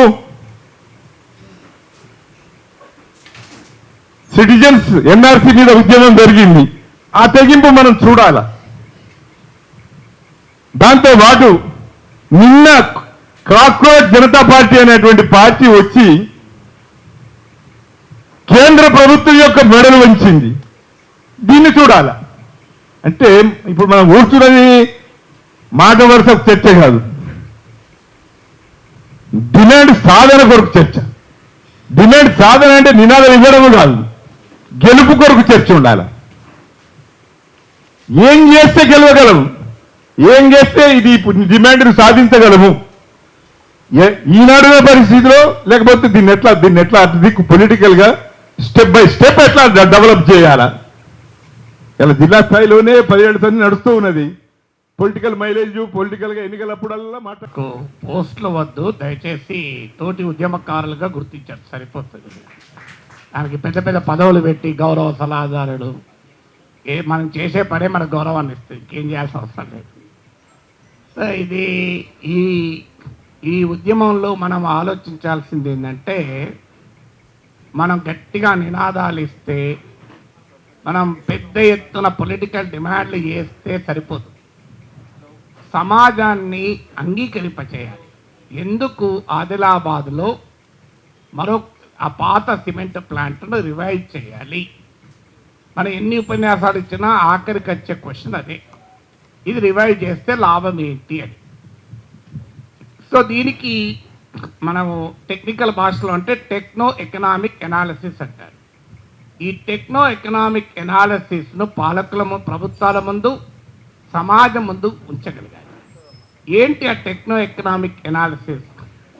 దేశంలో ఇన్ని సిమెంట్ ప్లాంట్లు ఉన్నాయి, ఇంత పెద్ద ఎత్తున ప్రైవేట్ రంగంలో కూడా అదాని, అంబుజా, అల్ట్రాటెక్ ఇలాంటి సిమెంట్ కంపెనీలు ఉన్నాయి. మూతబడిన సిమెంట్ కంపెనీని ఎందుకు తెరిపించాలి? మన దేశం ప్రపంచంలోనే second largest producer of cement. మరి ఇంత సిమెంట్ ప్రొడక్షన్ ఉండగా కొత్తగా ఇంకో సిమెంట్ ప్లాంట్ మళ్ళీ వచ్చి ఏం చేస్తుంది? కానీ మన దేశంలో పర్ క్యాపిటా సిమెంట్ కన్జంప్షన్ అంటే తలసరి సిమెంట్ వినిమయం, ఇది ఒక ఇండికేటర్ ఆఫ్ డెవలప్మెంట్. ఎంత అంటే 280 kg, 280 కిలోలు. ఇది ప్రపంచంలో సగటున తలసరి సిమెంట్ వినిమయం 500 కిలోలు. అంటే ఇప్పుడు 280 kgs ఉంది, గ్లోబల్ ఎవరేజ్ 500 kgs. మనతో గ్లోబల్ ఎవరేజ్ అంటే అమెరికా, చైనా, రష్యా, యూరపే కాదు, మీకు తుర్కీ లాంటి దేశాలు ఉన్నాయి. అంటే మన లాంటి మిడిల్ ఇన్కమ్ గ్రూప్ కంట్రీ. తుర్కీలో కూడా మనకన్నా తలసరి సిమెంట్ వినిమయం ఉంది. ఎందుకు తలసరి సిమెంట్ వినిమయం అవసరం అంటే, మనం వికసిత భారత్ వైపు పోతున్నాం కనుక, వికసిత భారత్ పోవాలి అంటే అనివార్యంగా సిమెంట్ కన్జంప్షన్ డబుల్ అవుతుంది. ఇంకా అంటే 280 kgs per capita cement consumption ఉంటే, ఇది 500 kg సిమెంట్ కన్జంప్షన్ తప్పనిసరిగా జరుగుతుంది. దీన్ని ఎవరు ఆపలేరు, ఎందుకంటే లేకపోతే వికసిత భారత్ కాదు. అంటే అర్థం ఏంటి? ఇంకా ఈ దేశంలో ప్రపంచంలోనే second largest producer of cement అయినా భారతదేశంలో ఇంకా సిమెంట్ కంపెనీలకు అవసరం ఉంది అన్న దానికి ఈ డేటా ఉదాహరణ. ఇక మరి అలాంటప్పుడు ఆదిలాబాద్లో ఎందుకు పెట్టాలి? సిమెంట్ అవసరం ఉంది సార్, బాగానే చెప్పారు, వాళ్ళు పెడుతున్నారు కదా, అదానీలు పెడుతున్నారు, అల్ట్రాటెక్లు పెడుతున్నారు, ఈ ఆదిలాబాద్లోనే సిమెంట్ కంపెనీ ఎందుకు మళ్ళీ తెరిపించాలి? మీరు సిమెంట్ ఇండస్ట్రీలో ప్రైవేట్ రంగాన్ని స్టడీ చేస్తే ప్రామినెంట్గా కనబడేది ఏంటంటే consolidation of the cement market. Consolidation of the cement market అంటే ఏంటంటే, సిమెంట్ కంపెనీలు ఒక కంపెనీ మరో కంపెనీని కొనేస్తుంది. మీకు ఉదాహరణకు అదానీ సిమెంట్ సాంఘీ సిమెంట్లు కొనేసింది. ఎందుకు కొంటున్నాయి? కన్సాలిడేట్ ఎందుకు అవుతున్నాయి? దానికి రీజన్ ఏంటి? ఇది ఒక ట్రెండ్. రెండో ట్రెండ్ ఏంటంటే గ్రీన్ ఫీల్డ్ సిమెంట్ కంపెనీ. కొత్తగా సిమెంట్ కంపెనీ పెట్టడానికి గ్రీన్ ఫీల్డ్ అంటారు. ఉన్న కంపెనీని ఎక్స్పాండ్ చేస్తే బ్రౌన్ ఫీల్డ్ అంటారు. మీరు సిమెంట్ రంగంలో ప్రైవేట్ రంగంలో స్టడీ చేస్తే గ్రీన్ ఫీల్డ్ సిమెంట్ కంపెనీల కన్నా బ్రౌన్ ఫీల్డ్ సిమెంట్ కంపెనీలు పెరుగుతున్నాయి. అంటే ప్రైవేట్ రంగం కూడా ఉన్న సిమెంట్ కంపెనీలను అక్వైర్ చేస్తున్నాయి, ఎక్స్పాండ్ చేస్తున్నాయి. ఇవాళ ఆదిలాబాద్లో వచ్చేటువంటి సిమెంట్ కంపెనీ గ్రీన్ ఫీల్డ్ కాదు, బ్రౌన్ ఫీల్డ్. ఆల్రెడీ ఉన్న కంపెనీనే మనం రివైవ్ చేయమంటున్నాం. అందువల్ల మార్కెట్ కన్సాలిడేషన్ జరుగుతున్న ట్రెండ్, ప్రైవేట్ సెక్టార్లో సిమెంట్ ఎకానమీలో జరుగుతున్న ట్రెండ్కి అనుగుణంగానే ఆదిలాబాద్లో కొత్తగా సిమెంట్ ప్లాంట్ పెట్టమని అనడం లేదు. ఉన్న సిమెంట్ పంటను రివైవ్ చేయడమే అంటున్నాను. ఇక మార్కెట్ కన్సాలిడేషన్ ఎందుకు జరుగుతోంది మీరు గమనించండి. ఎందుకు అదానీ సిమెంట్ సాంఘీ సిమెంట్ కొన్నది? కారణం ఏంటంటే సాంఘీ సిమెంట్ దగ్గర 1 billion tons of lime stone ఉంది. సిమెంట్ ప్రొడక్షన్లో చాలామంది తెలిసే ఉంటుంది 3 రకాల ప్రధాన కాస్ట్లు ఉంటాయి. ఈ కాస్ట్ ఎందుకు చెప్తున్నానంటే ఆదిలాబాద్ సిమెంట్ ప్లాంట్ ఎందుకు అడ్వాంటేజెస్ మన సమాజానికి చెప్పాలి, ప్రభుత్వాలకు చెప్పాలి. కేవలం మాది సెంటిమెంటు ఆదిలాబాద్ వెనుకబడిన జిల్లా, ఆదిలాబాద్ అడవుల జిల్లా, ఆదివాసుల జిల్లా సెంటిమెంటు అంటే నడవదు. ఇవాళ కాలాన సిమెంట్ సెంటిమెంట్లు పనిచేయవు. ఇవాళ కాలాన పనిచేయాల్సింది ఏంటంటే కన్విన్స్ చేయగలిగే ఆర్గ్యుమెంట్ ఉండాలి. ఆ ఆర్గ్యుమెంట్ మారల్ ఆర్గ్యుమెంట్ మనది బలంగా ఉంటే ఏ ప్రభుత్వమైనా దిగి వస్తున్న దానికి కాక్రోచ్ల ఉద్యమే ఉదాహరణ. పవర్ ఆఫ్ పార్లమెంట్ కన్నా మారల్ ఆర్గ్యుమెంట్ యొక్క పవర్ చాలా ఎక్కువ ఉంటుంది. లేకపోతే ఎవరికి ఈయనని మోడీ ధర్మేంద్ర ప్రధాన్ ఎందుకు తొలగించాడు? ఆ మారల్ ఆర్గ్యుమెంట్, ఆ కాక్రోచ్ల మారల్ ఆర్గ్యుమెంట్ బలమైంది. అందువల్ల ఈ సిమెంట్ కంపెనీ సాధన సమితి మారల్ ఆర్గ్యుమెంట్ బలంగా ఉంటే ఎంతటి ప్రభుత్వానైనా దించవచ్చు. ఎందుకు మారల్ ఆర్గ్యుమెంట్? సిమెంట్లో ఉండేటువంటి కాస్ట్ ఏంటి? మొదటిది రా మెటీరియల్. ఈ రా మెటీరియల్లో 20 to 25% రా మెటీరియల్ కాస్ట్ ఉంటుంది. రెండవది పవర్. ఎందుకంటే సిమెంట్ ఇండస్ట్రీ ఇక్కడ ఉన్న వాళ్ళకి తెలిసి ఉంటుంది, కానీ మీడియా వాళ్ళకు కూడా తెలవాలని చెప్తున్నాను. లైమ్ స్టోను, క్లే ఈ రెండింటిని హై టెంపరేచర్లో బర్న్ చేస్తే క్లింకర్గా ఏర్పడుతుంది. ఆ క్లింకర్ సిమెంట్గా మారుతుంది. ఆ హై టెంపరేచర్లో బాయిల్ చేసడానికి మనం కోల్ వాడతాం. అందువల్ల దేశంలో ఐరన్ అండ్ స్టీల్ ఇండస్ట్రీ తర్వాత second largest coal consumption industrial సెక్టార్లో మీకు ఇక్కడ కనబడుతుంది సిమెంట్లో. సో అందువల్ల 30 to 35% పవర్ కాస్ట్ ఉంటుంది. అంటే యాజ్ ఆఫ్ టుడే అయితే 31% ఉంది. మీకు ఫ్రైట్, మూడవది ఫ్రైట్. చాలామందికి గుర్తించని అంశం ఏంటంటే సిమెంట్ ఇండస్ట్రీ సిమెంట్ ఇండస్ట్రీ చాలా ఎక్కువ freight cost intensive sector. Freight అంటే రవాణా.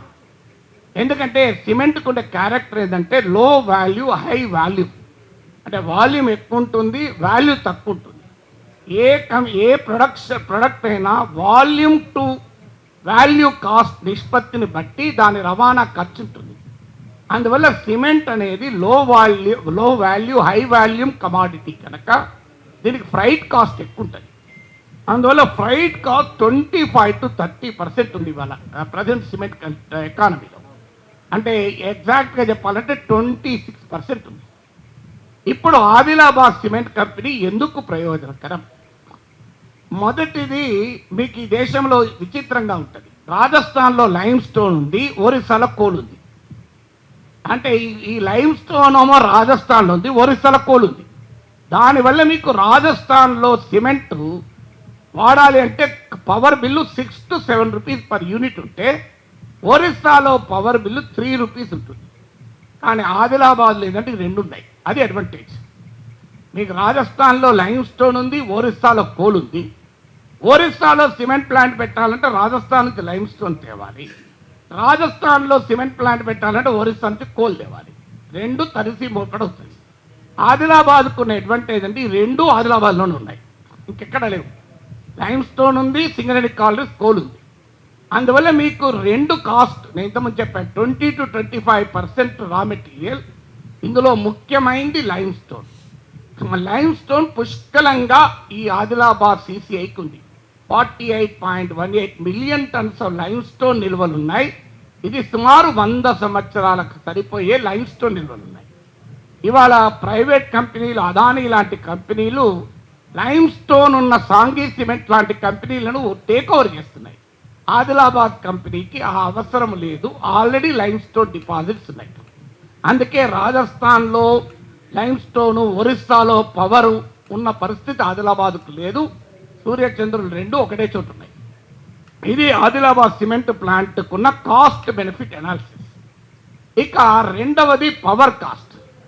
ఈ పవర్ కూడా ఏమవుతుందంటే కోల్ ప్లాంట్కు మీకు దీనికి అంటే సిమెంట్ ప్లాంట్కు మధ్యలో ఉన్న డిస్టెన్స్ సిమెంట్ ప్రొడక్షన్ కాస్ట్ను డిసైడ్ చేస్తుంది.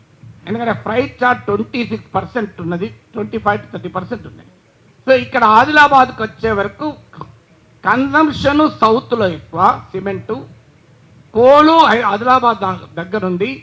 అంటే ఒకటి raw material, production centre, consumption centre, ఈ మూడింటిని ఇంటగ్రేట్ చేస్తుంది ఆదిలాబాద్ సిమెంట్ కంపెనీ. అంటే సౌత్లో మీకు దేశంలో ఉండే సిమెంట్ ప్రొడక్షన్లో 32% సౌత్లోనే ఉంది.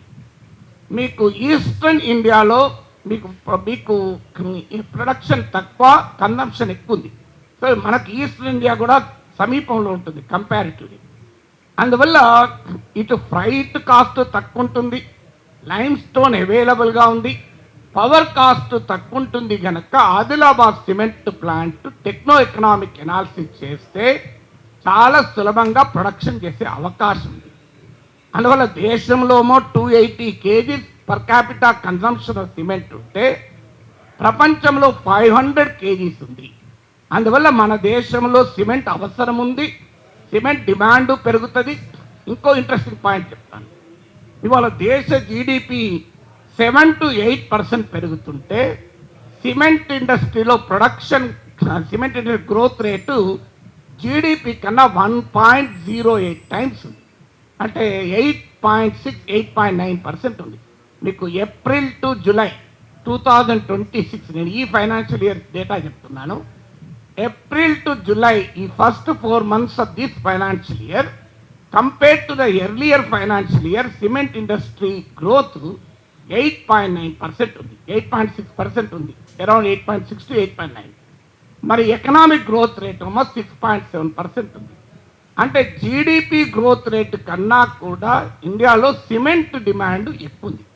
మరి సిమెంట్ డిమాండ్ ఎక్కువ ఉంది. నేను 2 డేటా పాయింట్స్ చెప్పాను. పర్ క్యాపిటా కన్సంప్షన్ ఏమో 280 kgs ఉంది, గ్లోబల్ది 500 ఉంది. జీడిపి 6.7% ఉంటే మీకు 8.9% సిమెంట్ గ్రోత్ రేట్ ఉంది. అందువల్ల ఇంత డిమాండ్ ఉంది. ఆదిలాబాద్ ప్లాంట్కు ఫ్రైట్ కానీ రా మెటీరియల్ కాస్ట్ అడ్వాంటేజెస్ ఉన్నాయి, పవర్ కానీ, 3 అడ్వాంటేజెస్ ఉన్నాయి.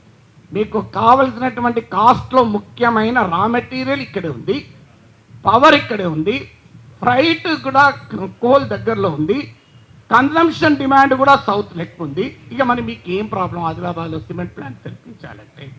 Let the government of India కరాని అని ఇప్పుడు నేను చెప్పిన డేటా తప్పు ఉంటే చెప్పమండి. నేను ఆదిలాబాద్లో పుట్టినోడిని, అందుకొరకు నాకు సిమెంట్ ప్లాంట్ ఇవ్వండి అని అంటలేను. నువ్వు ఉడితే సిమెంట్ ప్లాంట్ ఇవ్వాలా అంటాడు. నేనేమి ఆదిలాబాద్ సెంటిమెంట్ అని అంటలేను. ఈవెన్ 2017లో హన్స్రాజ్ గంగారాం వచ్చి సిమెంట్ ప్లాంట్ తెరిపిస్తానని ప్రామిస్ చేశారు. అమిత్ షా ఆదిలాబాద్లో జరిగిన బహిరంగ సభల్లో సిమెంట్ ప్లాంట్ తెరిపిస్తానని మాట ఇచ్చారని కూడా అంటలేదు. ఎందుకంటే అది తప్పించుకోవడానికి సులభం అవుతుంది. ఇట్లాంటి హామీలు దేశంలో చాలామంది చాలాసార్లు ఇస్తారు, పట్టించుకోరు. అందువల్ల అది డిమాండ్ కాదు. డిమాండ్ ఏంటి? I'm simply talking about techno economics of Adilabad cement plant. So ఇన్ని రకాల అడ్వాంటేజెస్ ఆదిలాబాద్ సిమెంట్ ప్లాంట్కి ఉంది. ఇక సిమెంట్ ప్లాంట్ కొత్తగా పెట్టాలంటే అయ్యేటువంటి క్యాపెక్స్ అంటారు, క్యాపిటల్ ఎక్స్పెండిచర్ 40% అండ్ ఎబో ఇవాళ ల్యాండ్కే ఉంటుంది. ఎందుకంటే ల్యాండ్ అక్విజిషన్ అనేది చాలా కాస్ట్లీ అయిపోయింది. ల్యాండ్ అక్విజిషన్ చట్టం వల్ల ఇవాళ భూసేకరణకు ప్రజల నుంచి తీవ్ర వ్యతిరేకత ఉంది. ఒకవేళ భూసేకరణ చెయ్యాలన్నా ల్యాండ్ కాస్ట్ విపరీతంగా చెల్లించాలి. ఎందుకంటే భూసేకరణ చట్టం ఇచ్చిన అధికారం అది. ఎందుకు అడ్వాంటేజ్ ఏంటంటే మీరు 1984లో ఆదిలాబాద్ CCI స్టార్ట్ అయింది. ఎందుకంటే నేను CCI వెళ్ళాను, ఆదిలాబాద్ సిమెంట్ కార్పొరేషన్ ఆఫ్ ఇండియాను పర్సనల్గా చూసిన అనుభవం ఉంది నాకు. కేశవరామ్ సిమెంట్ను కూడా పర్సనల్గా చూసిన అనుభవం ఉంది. మంచిర్యాలలో ACC సిమెంట్ కంపెనీ కూడా పర్సనల్గా చూసిన అనుభవం ఉంది. అందువల్ల CCI 84లో నాకు గుర్తున్నంత వరకు చెప్పాలి, ఇక్కడ ఆదిలాబాద్ 79 ఆ ప్రాంతంలో భూసేకరణ చేసినట్టున్నారు కదా. 79లో అప్పుడు ఎంత ఎకరానికి 2-3 వేల రూపాయలు ఇచ్చి భూమి సేకరించారు. ఇవాళ అదే భూమి సేకరించాలంటే కనీసం 3-4 కోట్లు ఇవ్వాలి. అంటే ల్యాండ్ కాస్ట్ భూసేకరణలో ఎంత కీలకమో చెప్తున్నాను. అందుకని ఆ రోజు సిమెంట్ కంపెనీ పెట్టడానికి వచ్చిన క్యాపిటల్ ఎక్స్పెండిచర్లో ల్యాండ్ కాంపోనెంట్ చాలా స్వల్పము. ఈరోజు భూసేకరణ చట్టం రావడము, భూముల ధరలు పెరగడము, ల్యాండ్ కమాడిఫై అయింది. 1979లో ల్యాండ్ కమాడిఫై కాలే. ల్యాండ్ మీకు హైదరాబాద్లో శివన్ దగ్గర 70 రూపాయల గజం 1979లో. ఇవాళ ఎంత గజమో మీరు లెక్క తీయండి. కొండాపూర్లో 1993లో 60 రూపాయల గజం, ఇవాళ 2 లక్షల గజం. అండ్ ఆ రోజు 20,000 ప్లాటు, ఇవాళ 6 కోట్లు ఉంది. అందువల్ల ల్యాండ్ కమాడిఫై అయింది, ల్యాండ్ మార్కెట్ వాల్యూ పెరిగింది, ల్యాండ్ అక్విజిషన్ చట్టం వచ్చింది, ప్రజలు ల్యాండ్తో ఉన్న బంధం పెరిగింది. అందువల్ల ఇవాళ కొత్తగా ప్లాంట్ పెట్టాలంటే 40 to 50% of the capital expenditure land మీదనే పెట్టాలి. కానీ ఆదిలాబాద్ సిమెంట్ ప్లాంట్కు 772.95 రైట్ 772.95 ఎకరాల ల్యాండ్ ఉంది. ఇది ఓన్ ల్యాండ్. ఇది కాక 1506.90 1506.90 ఎకరాల లీజ్ ల్యాండ్ ఉంది. అంటే సుమారు 2300 ఎకరాల ల్యాండ్ ఉంది. 2300 ఎకరాల ల్యాండ్ ఉంది. 48 million tons of lime stone ఉంది. సమీపంలో మీ కోల్ ఉంది. కన్జంప్షన్ సెంటర్స్ ఉన్నాయి. మరి ఏంటంటే ఆదిలాబాద్లో పొలిటికల్ విల్లు లేదు. అది ప్రాబ్లం. అది ఎక్కడా సూపర్ మార్కెట్లో కొంటే దొరికేది కాదు. అది ఆ పొలిటికల్ విల్ ఆదిలాబాద్కు లేకపోవడమే మన కర్మ. ఇలా ఆదిలాబాద్ రెయిన్ఫాల్ ఆ తెలంగాణ రెయిన్ఫాల్ కన్నా ఎక్కువ. ఆదిలాబాద్ చుట్టూ నదులు ఉన్నాయి, గోదావరి, పేనుగంగా. కానీ ఆదిలాబాద్ మాత్రం కరువుతూ ఉంటుంది. ఎందుకుంటుందంటే లేనిది పొలిటికల్ విల్లే. ఆ పొలిటికల్ విల్ ప్రజా ఉద్యమాల ద్వారా మాత్రమే వస్తుంది. అందువల్ల ప్రజల్ని మనం సమీకరించగలిగితే వస్తుంది. ఎందుకంటే అవర్ మారల్ ఆర్గ్యుమెంట్ చాలా పవర్ఫుల్గా ఉంటే ప్రభుత్వాలు తప్పనిసరిగా వినాల్సి వస్తుంది. అదే ఇటీవల కాక్రోచ్ల ఉద్యమ advantage. Power of the moral argument ఈ పవర్ ఆఫ్ ద పార్లమెంట్ కన్నా బలమైంది. అందువల్ల ఆదిలాబాద్ పవర్ ప్లాంట్ ఎందుకు అవసరం? ఇక చివరగా ఇవాళ దేశంలో ఎందుకు సిమెంట్ డిమాండ్ పెరుగుతోంది? సిమెంట్ అవసరంలో 60% సిమెంట్ కన్సంప్షన్ హౌసింగ్ సెక్టార్కు ఉంటుంది. ఇవాళ మీరు అర్బనైజేషన్ గణనీయంగా పెరుగుతుంది, 40% అయింది. రాబోయే కాలంలో ఇంకా పెరుగుతుంది. India will no longer live in villages. Urban demand urbanisation అవుతున్న కొద్దీ మీకు హౌసింగ్ డిమాండ్ పెరుగుతుంది.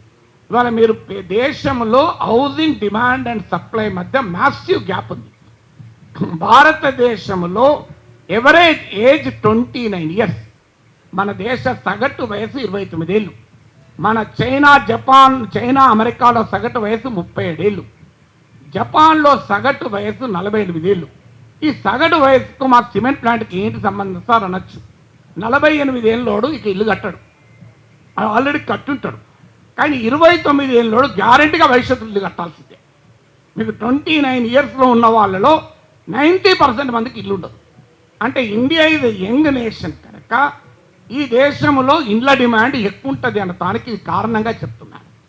అంటే మీకు యంగర్ పాపులేషన్ ఏ దేశంలో ఎక్కువ ఉంటే ఆ దేశంలో హౌసింగ్ డిమాండ్ చాలా ఎక్కువ ఉంటుంది. ఇప్పుడు మన ఇళ్ళలో కూడా చూస్తాం, తల్లిదండ్రులు ఉన్నప్పుడు ఒక ఇంట్లో ఉంటారు గుమ్మడి కుటుంబం, తర్వాత కొడుకు పెళ్ళి అవుతుంది, వాడుకో ఇల్లు అవుతుంది, తర్వాత ఇంకో బిడ్డకు పెళ్ళి అవుతుంది, బిడ్డకో ఇల్లు అవుతుంది.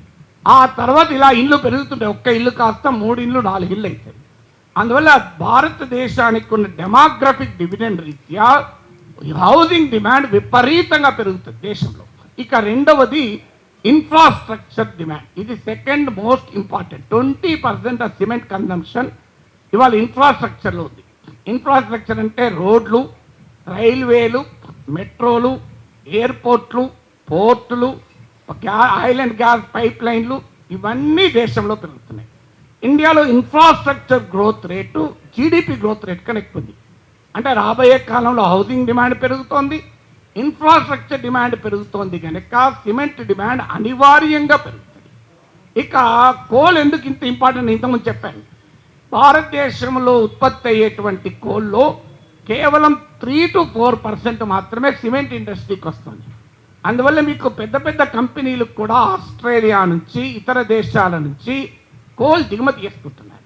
కోల్ దిగుమతి చేసుకున్నప్పుడల్లా కాస్ట్ పెరుగుతుంది. ఉదాహరణకు మీకు ఆ మధ్య ఇంటర్నేషనల్ కోక్ కోక్ అంటే కోల్ ప్రైస్ 17% పెరిగితే సిమెంట్ రేటు 75 రూపాయలు పెరిగింది. కానీ ఆదిలాబాద్లో ఉన్న company cement corporation of India, government of India owned company. ఆదిలాబాద్ జిల్లాలో ఉన్న Singareni collieries government of India, government of Telangana joint company. అంటే రెండింటి యజమానులు కూడా ఒకటే కనుక మీకు కోల్ సప్లై అనేది కష్టం కాదు. ఇన్ని రకాల అడ్వాంటేజెస్ ఆదిలాబాద్ సిమెంట్ ప్లాంట్కు ఉన్నాయి కనుక ఆదిలాబాద్ సిమెంట్ ప్లాంట్ తెరిపించడానికి మీకు అభ్యంతరం ఏంటి అంటున్నాం.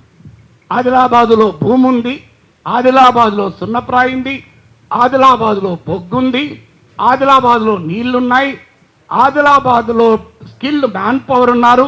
ఆదిలాబాదు దేశ రవాణా మార్గాలను కలుపుతోంది. 44 నెంబర్ హైవే ఉంది. ఆదిలాబాద్లో రైల్వే లైన్ ఉంది. సౌత్ సెంట్రల్ రైల్వేకి డైరెక్ట్గా కనెక్ట్ అవుతుంది. ఆదిలాబాద్లో ఎయిర్పోర్ట్ రాబోతుంది.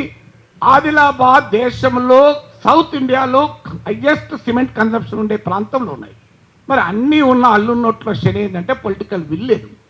కారణం ఆదిలాబాద్ వాళ్ళు రాష్ట్ర రాజకీయాల్లో ప్రముఖ స్థానంలో ఎప్పటి నుంచి లేరు. ఉంటే ఈ స్థాయిలో ఉండేది కాదు. అందువల్ల మనము ఈ దేశంలో సమాజంలో రాష్ట్ర స్థాయిలో ఆదిలాబాద్ సిమెంట్ ప్లాంట్ ఎందుకు అవసరం అనేది ఒక కన్విన్సింగ్ ఆర్గ్యుమెంట్ను ప్రజల ముందు, ప్రభుత్వాల ముందు పెడితే ఆ ఆర్గ్యుమెంట్కు ప్రభుత్వం తలవంచక తప్పదు. చివరగా నా అనుభవం చెప్తాను. నేను ఎమ్మెల్సీగా గెలిచే టైంకు రంగారెడ్డి జిల్లాలో 250 ఇంజనీరింగ్ కాలేజీలు ఉన్నాయి. ఒక్కటంటే ఒక్క గవర్నమెంట్ డిగ్రీ కాలేజీ లేదు. ఒక్కటంటే ఒకటి. హోం మంత్రులు ఇచ్చిన జిల్లా అది. అన్ని ప్రభుత్వాలు కాంగ్రెస్లో, తెలుగుదేశంలో. నేను శాసన మండలిలో రేజ్ చేశాను. మీకు సిగ్గు అనిపిస్తలేదా అని అడిగిన. ఇడుపులపాయలో IIIT పెట్టుకున్నారు. మా రంగారెడ్డి జిల్లాలో ప్రభుత్వ డిగ్రీ కాలేజ్ ఒక్కటి లేదు అంటే సభలో ఉన్న 90 మంది ఎమ్మెల్సీలు ఆశ్చర్యపోయారు. ఆంధ్ర, రాయలసీమలు కూడా. నిజమా సార్, ఇంత అన్యాయమా సార్ అని. బాబు నేను చెప్తున్నా, నిజంగా చెప్పమన్నాను ప్రభుత్వాన్ని అన్న. ప్రభుత్వం అంగీకరించింది. అప్పుడు చెప్పాను, మీరు కనుక రంగారెడ్డి జిల్లాలో ప్రభుత్వ డిగ్రీ కాలేజ్ ఇవ్వకపోతే నేను రాజీనామా చేసి గంట సేపట్లో ట్యాంక్ బండ్ దగ్గర సర్వేపల్లి రాధాకృష్ణన్ విగ్రహం ముందు నేను వెళ్ళి నిరాహార దీక్ష కూర్చుంటా అని చెప్పిన. విత్ ఇన్ 35 మినిట్స్ ఆర్థిక మంత్రి రోషయ్య వచ్చి రంగారెడ్డి జిల్లాలో ప్రభుత్వ డిగ్రీ కాలేజ్ పెడుతున్నామని ప్రకటించారు. ఎలా సాధ్యమైంది? Power of the moral argument. నాకు బలం లేదు, నేను ఒక ఇండిపెండెంట్ సభ్యుని. ప్రభుత్వానికి కాంగ్రెస్ పార్టీ పూర్తి బలం ఉంది. అయినా ఎందుకు చేయగలిగామంటే the power of the moral argument. ఇంత 250 ప్రైవేట్ ఇంజనీరింగ్ కాలేజీలు ఉన్న చోట ఒక్క ప్రభుత్వ డిగ్రీ కాలేజీ లేదు, మీకు సిగ్గనిపిస్తలేదా అని అడిగితే ఆన్సర్ లేదు వాళ్ళ దగ్గర. అందువల్ల ఇలా ఆదిలాబాద్ సిమెంట్ ప్లాంట్ అవసరాన్ని, ఆవశ్యకతను, ఒక వెనుకబడిన ప్రాంతంలో ఇండస్ట్రియల్ ఇకోసిస్టమ్ డెవలప్ అయితే వచ్చే ప్రయోజనాల్ని, కాస్ట్ బెనిఫిట్ ఎనాలిసిస్ను మనం సమర్థవంతంగా ప్రభుత్వాల ముందు, సమాజం ముందు ఉంచాలి. ఆ ఉద్యమాన్ని ఉధృతం చేయాలి. నేను ఎప్పుడూ మీ ఉద్యమంలో భాగస్వామిగా ఉంటానని చెప్తూ సెలవు తీసుకున్నాను. ముందుండి ఉద్యమాన్ని ముందుకు తీసుకెళ్తున్నటువంటి మాజీ మంత్రివర్యులు గౌరవనీయులు జోగు రామన్న గారు, అదేవిధంగా సిపిఎం రాష్ట్ర కార్యదర్శి జాన్ వెస్లీ గారు, చలపతిరావు గారు, ML new democracy, Nandi Ramaiah గారు, జోజిరెడ్డి గారు, ఇబ్రహీం శేఖర్ గారు, గౌరవనీయులు నాకు అత్యంత ఆత్మీయులైన ప్రొఫెసర్ నాగేశ్వర్ మాజీ ఎమ్మెల్సీ గారు, గౌరవనీయులు ప్రొఫెసర్ రవీందర్ యాదవ్ గారు, వేణుగోపాల్ స్వామి గారు, ఎస్విసి ప్రకాష్ గారు, డాక్టర్ చమన్ సింగ్ గారు, నవీన్ గారు, ఈశ్వర్ దాస్ గారు, నాగరాజు గారు, శ్రీ సుందర్ గారు, ఇంకా మీడియా మిత్రులు అందరికీ కూడా పేరు పేరున హృదయపూర్వకంగా నమస్కారం. ఎవరి పేర్లన్నా చెప్పకపోతే క్షమించండి. మల్లేష్ గారు, అందరికి కూడా, నారాయణ, అందరికి కూడా, అందుకే రాసి అన్న, నాకు మెమరీ ప్రాబ్లం. రాసి అన్న అన్న మల్లేష్ గారు, విజయగిరి నారాయణ గారు, సిసిఐ సాధనా కమిటీ ఆదిలాబాద్, అందరికి కూడా పేరు పేరున నమస్కారం. మన్నించండి, నేను ముందే మాట్లాడాలన్నా, నాకు ప్రెస్ మీట్ ఉందన్న. నేను అనుకోకుండా నన్ను ఇక్కడికి రప్పించే భాగ్యం కలగజేసింది జోగురామన్న గారు. యాక్చువల్గా వినోద్ గారు రావాల్సిన ఇక్కడికి, బట్ వచ్చినందుకు నాకు సంతోషం. మీ అందరినీ కలవడానికి, మీ బాధను పంచుకునేటువంటి అవకాశం కలగజేసింది, చాలా సంతోషం. ఇంతకుముందు చంద్రకుమార్ గారు, నాగేశ్వరరావు గారు మాట్లాడుతూ ఒక మాట అన్నారు, అల్లున్నోట్లో అన్నీ ఉన్న, అంగట్లో అన్నీ ఉన్న అల్లున్నోట్లో శని అని. ఇవాళ ఆదిలాబాద్ పరిస్థితి ఇదేనేమో. అన్ని వనరులు ఉన్నటువంటి ఒక అత్యంత అద్భుతమైనటువంటి, తెలంగాణ గర్వపడేటువంటి ఒక తలమానికం లాంటి, తెలంగాణకే ఒక కిరీటం లాంటి గడ్డ ఆదిలాబాద్ గడ్డ. నీళ్లున్నాయి, నదులున్నాయి, ఉపనదులున్నాయి, నేషనల్ హైవేలు ఉన్నాయి, అడవులున్నాయి, భూగర్భ వనరులున్నాయి. అన్నీ ఉన్నప్పటికీ కూడా రకరకాలైనటువంటి ఒక కారణాల వల్ల అది అనాదరణకు గురవుతున్నటువంటి ఒక ఆదిలాబాద్ జిల్లా, అమాయకులు ఎక్కువగా ఉండేటువంటి ఒక ఆదిలాబాద్ జిల్లా. మరి మనం ఎట్లా అమాయకులైతాం? కొమరం భీం తిరిగాడిన గడ్డ మీద అంటే మరి ఎక్కడో కాలక్రమేణా కొమరం భీంను మర్చిపోయి మనం అమాయకులుగా ఉండడానికే సిద్ధపడ్డామేమో తెలియదు, కానీ మొత్తానికి మాత్రం అమాయకులమే. ఎందుకంటే అన్నీ ఉన్న తర్వాత ఎందుకు అభివృద్ధికి నోచుకోము? ఎందుకు అన్నా? అదే తెలివైన మనుషులు హైదరాబాద్లో ఉన్నారు, ఆదిలాబాద్లో లేరు. వచ్చిన వాళ్ళు చంద్రకుమార్ గారు, నాగేశ్వరరావు గారు అలాంటి ఇక్కడోళ్ళే. ఇంకొక గమ్మత్ ఏంటంటే రేవంత్ రెడ్డి గారు బాగా ఆయనకు తెలిసిన ఇద్దరు మేధావులు అన్నారు. నాకు తెలిసిన మేధావులు తెలంగాణలో ఇద్దరే మేధావులు అన్నారు. ఆ మేధావులు మీ జిల్లాలే. ఒక ఆయన కోదండరామ, ఆయన ఇంకొక ఆయన కేశవరావు. ఇద్దరు కూడా మీ జిల్లాలే. ఇంతమంది మేధావులుండి, ఇంతమంది అద్భుతమైనటువంటి వనరులుండి, ఆ సంపద ఉండి, అన్ని సహజ వనరులు ఉన్న తర్వాత కూడా ఎందుకు అభివృద్ధి చెందట్లేదు అంటే దానికి తప్పనిసరిగా మనమే బాధ్యులమేమో అనేటువంటి ఒక విషయాన్ని నేను గుర్తు చేస్తూ ఒక విషయాన్ని నేను మీ దృష్టికి తీసుకొచ్చే ప్రయత్నం చేస్తా ఉన్నాను.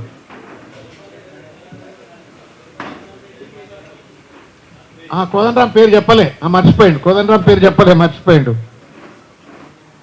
ఇవాళ తెలంగాణ ఉద్యమ కాలంలో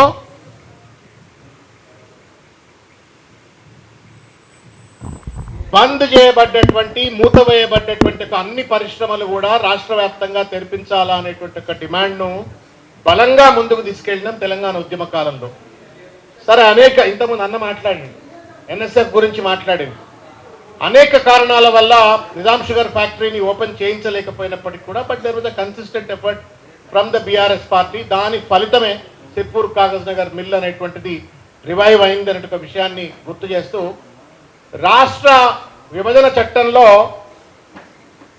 మనకు అనేక వాగ్దానాలు కేంద్ర ప్రభుత్వం ఇచ్చింది. సిసిఐతో పాటుగా బయారం స్టీల్ ప్లాంట్ కానీ, కాజీపేట రైల్వే కోచ్ ఫ్యాక్టరీ కానీ, హైదరాబాద్ రంగారెడ్డి పరిసరాలలో ITIR industrial technology investment reason ఇస్తామని కానీ, తెలంగాణలో ఉన్నటువంటి ఒకానొక సాగునీటి ప్రాజెక్టుకు జాతీయ హోదా ఇస్తామని కానీ, లేకపోతే టర్మరిక్ బోర్డు ఇస్తామని చెప్పని, మైనింగ్ యూనివర్సిటీ ఇస్తామని, ఇట్లా అనేక వాగ్దానాలు నమ్మబలికి ఆ రోజు రాష్ట్ర విభజన చట్టంలో పొందుపరిచింది. దురదృష్టం ఏంటి అంటే ఇందులో ఏవి కూడా పూర్తి స్థాయిలో తెలంగాణకు కేటాయించినటువంటి దాఖలాలు 14 నుండి మనకు కనబడతలేదు. దానికి కారణమేమో నాకు తెలియదు. నరేంద్ర మోడీ గారు కానీ, భారతీయ జనతా పార్టీ కానీ నోరు తెరిస్తే అదేదో పొటగోసి బిడ్డను తీసిండ్రు, లేకపోతే అర్ధరాత్రి పూట తలుపులు బంద్ చేసి రాష్ట్ర విభజన చేసిండ్రు అని చెప్పని తెలంగాణ పట్ల విషం గక్కుతున్నటువంటి ఒక భారతీయ జనతా పార్టీ ప్రభుత్వం ఆ విషయాన్ని మాటల్లోనే కాదు చేతల్లో కూడా చూపెట్టినారు. విభజన చట్టాన్ని పూర్తిగా అమలు చేయలేదు. మీ సిసిఐతో పాటుగా, ఆదిలాబాద్ జిల్లాకు సంబంధించిన సిసిఐతో పాటుగా నేను ఇంతకుముందు చెప్పినటువంటి అనేక అంశాల పట్ల పూర్తి స్థాయి వివక్ష, అణచివేత, చులకన భావంతో ఇవాళ తెలంగాణ పట్ల ఇవాళ కేంద్ర ప్రభుత్వం వ్యవహరిస్తూ ఉంది. ఇది ఫస్ట్ మనం తెలుసుకోవాల్సిన అంశం. దురదృష్టం, బీజేపీ ఇక్కడ జెండా ఎగరేయాలా, ఇక్కడ ఎమ్మెల్యేలు కావాలా, ఎంపీలు కావాలా, పెద్ద పెద్ద ఎత్తున ఇక్కడ తెలంగాణను మేము కబ్జా చేస్తాం, హస్తగతం చేసుకుంటాం అని చెప్పని పెద్ద పెద్ద మాటలు చెప్పినప్పటికీ కూడా క్షేత్రస్థాయిలో ప్రజలకు అవసరమైనటువంటి మౌలిక వసతుల కల్పన విషయంలో కేంద్రంతో పోరాటంలో కానీ, లేదు ప్రజల కడుపు నింపేటువంటి ఒక అంశాల విధి విధానాలు తీసుకురావడంలో పూర్తి స్థాయిలో ఇక్కడ ఉన్నటువంటి ఒక ఎమ్మెల్యేలు కానీ, ఎంపీలు కానీ మొత్తం కూడా ఒక బానిస అన్నట్టుగా ఇవాళ మొత్తం అంతా కూడా ఇవాళ తెలంగాణ ఆత్మగౌరవాన్ని ఢిల్లీ కాళ్ళ దగ్గర తాకట్టు పెట్టినట్టు ఒక విషయం. జై శ్రీరామ్ అంటే కడుపు నింటే రోజు జై శ్రీరామే అంటాం. ఇవాళ కావాల్సింది ఆదిలాబాద్కు సిసిఐ ఫ్యాక్టరీ. ఇంతకుముందు చెప్పిండ్రు అన్న 100 ఏళ్లకు తొమ్మితే కూడా సరిపడేటువంటి ఒక సున్నం నిల్వలు ఉన్న తర్వాత ఏ కారణం చేత ఈ ప్రభుత్వం ఇవాళ ఆల్రెడీ ఎస్టాబ్లిష్ చేయబడ్డటువంటి, ఇంతకుముందు అన్నారు బ్రౌన్ ఫ్యాక్టరీ అని చెప్పండి, బ్రౌన్ ఎక్స్పాన్షన్, అంతే కదా, అదే అన్నారు కదన్నా, బ్రౌన్ ఫీల్డ్ అన్నారు మీరు. It is nothing but something like that only. Brown field ఇది కూడా మూతవేయబడ్డ దాన్ని దీన్ని ఓపెన్ చేసి అవసరమైన టెక్నాలజికల్ అప్గ్రేడ్ చేసి మళ్ళా దాన్ని ఎక్స్పాండ్ చేయటమే. దేశమంతా బ్రౌన్ ఫీల్డ్ కంపెనీస్ పెరుగుతున్నటువంటి ఒక తరుణంలో ఆదిలాబాద్లో సున్నం నిల్వలు ఉన్నాయి, వారన్నట్టుగా రవాణా సౌకర్యం ఉన్నది, మానవ వనరులు ఉన్నాయి, already production expertise technological competency ఉంది.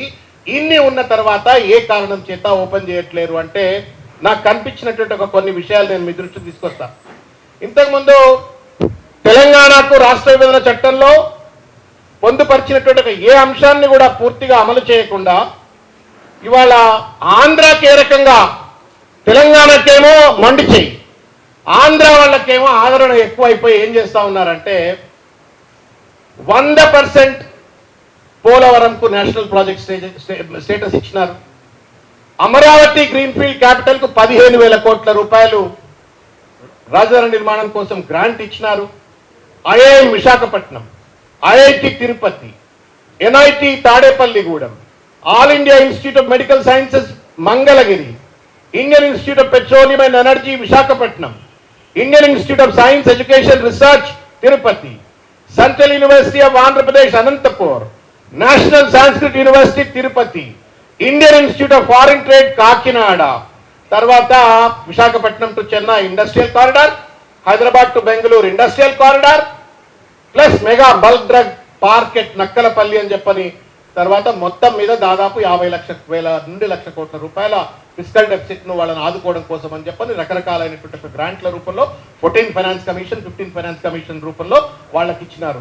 ఏం పాపం చేసింది తెలంగాణ? ఇవాళ బీజేపీ నాయకులు సమాధానం చెప్పాలా. Why is that Chandrababu Naidu is more competent enough to influence Narendra Modi?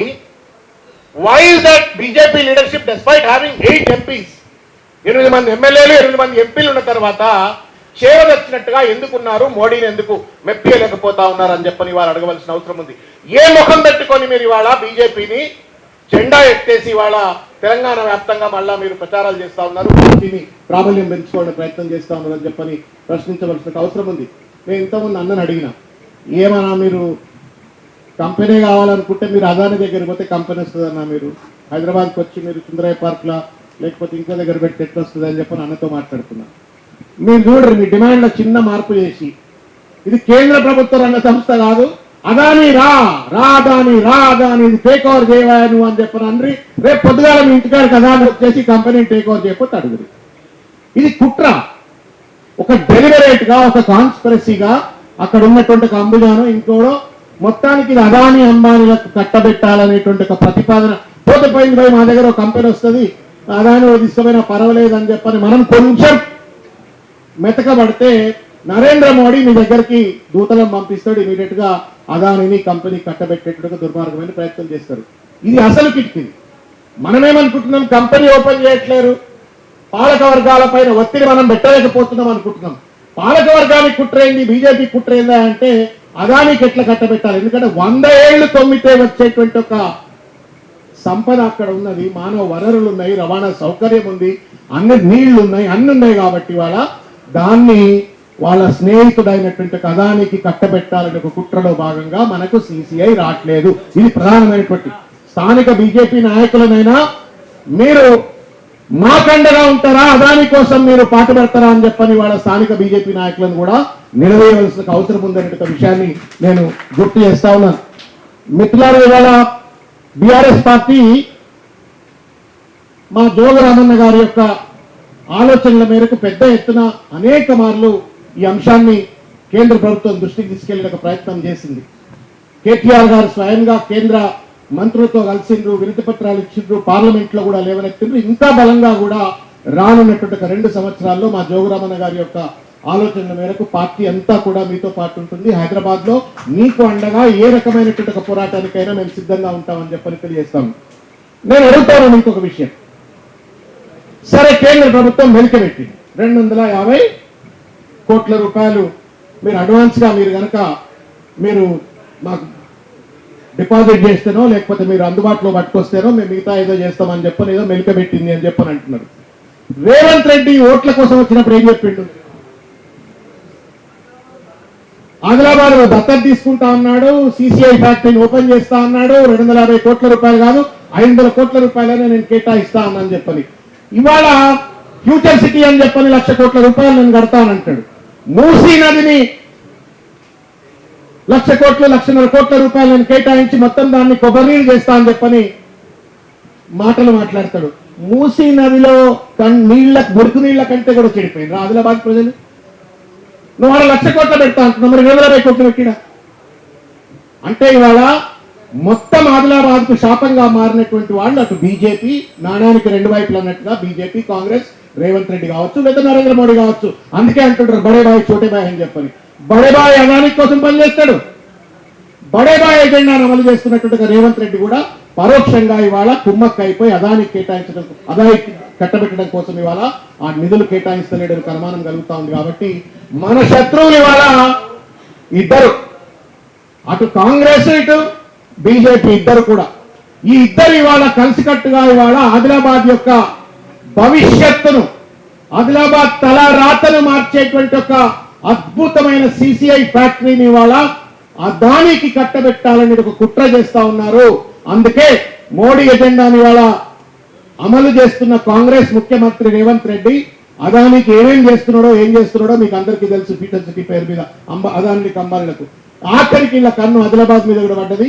కాబట్టి ఇద్దరి కండ్ల గుడ్లలో ఏళ్లు పెట్టి పొడిస్తే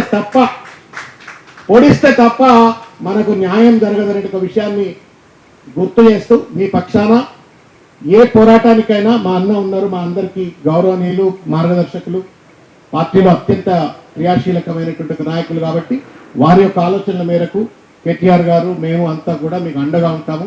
నన్ను హృదయపూర్వకంగా మన్నించాలన్నా, నాకు 3 o'clock ప్రెస్ మీట్ అని పెట్టుకున్నా, నేను లేకపోతే కూర్చునేవాడిని.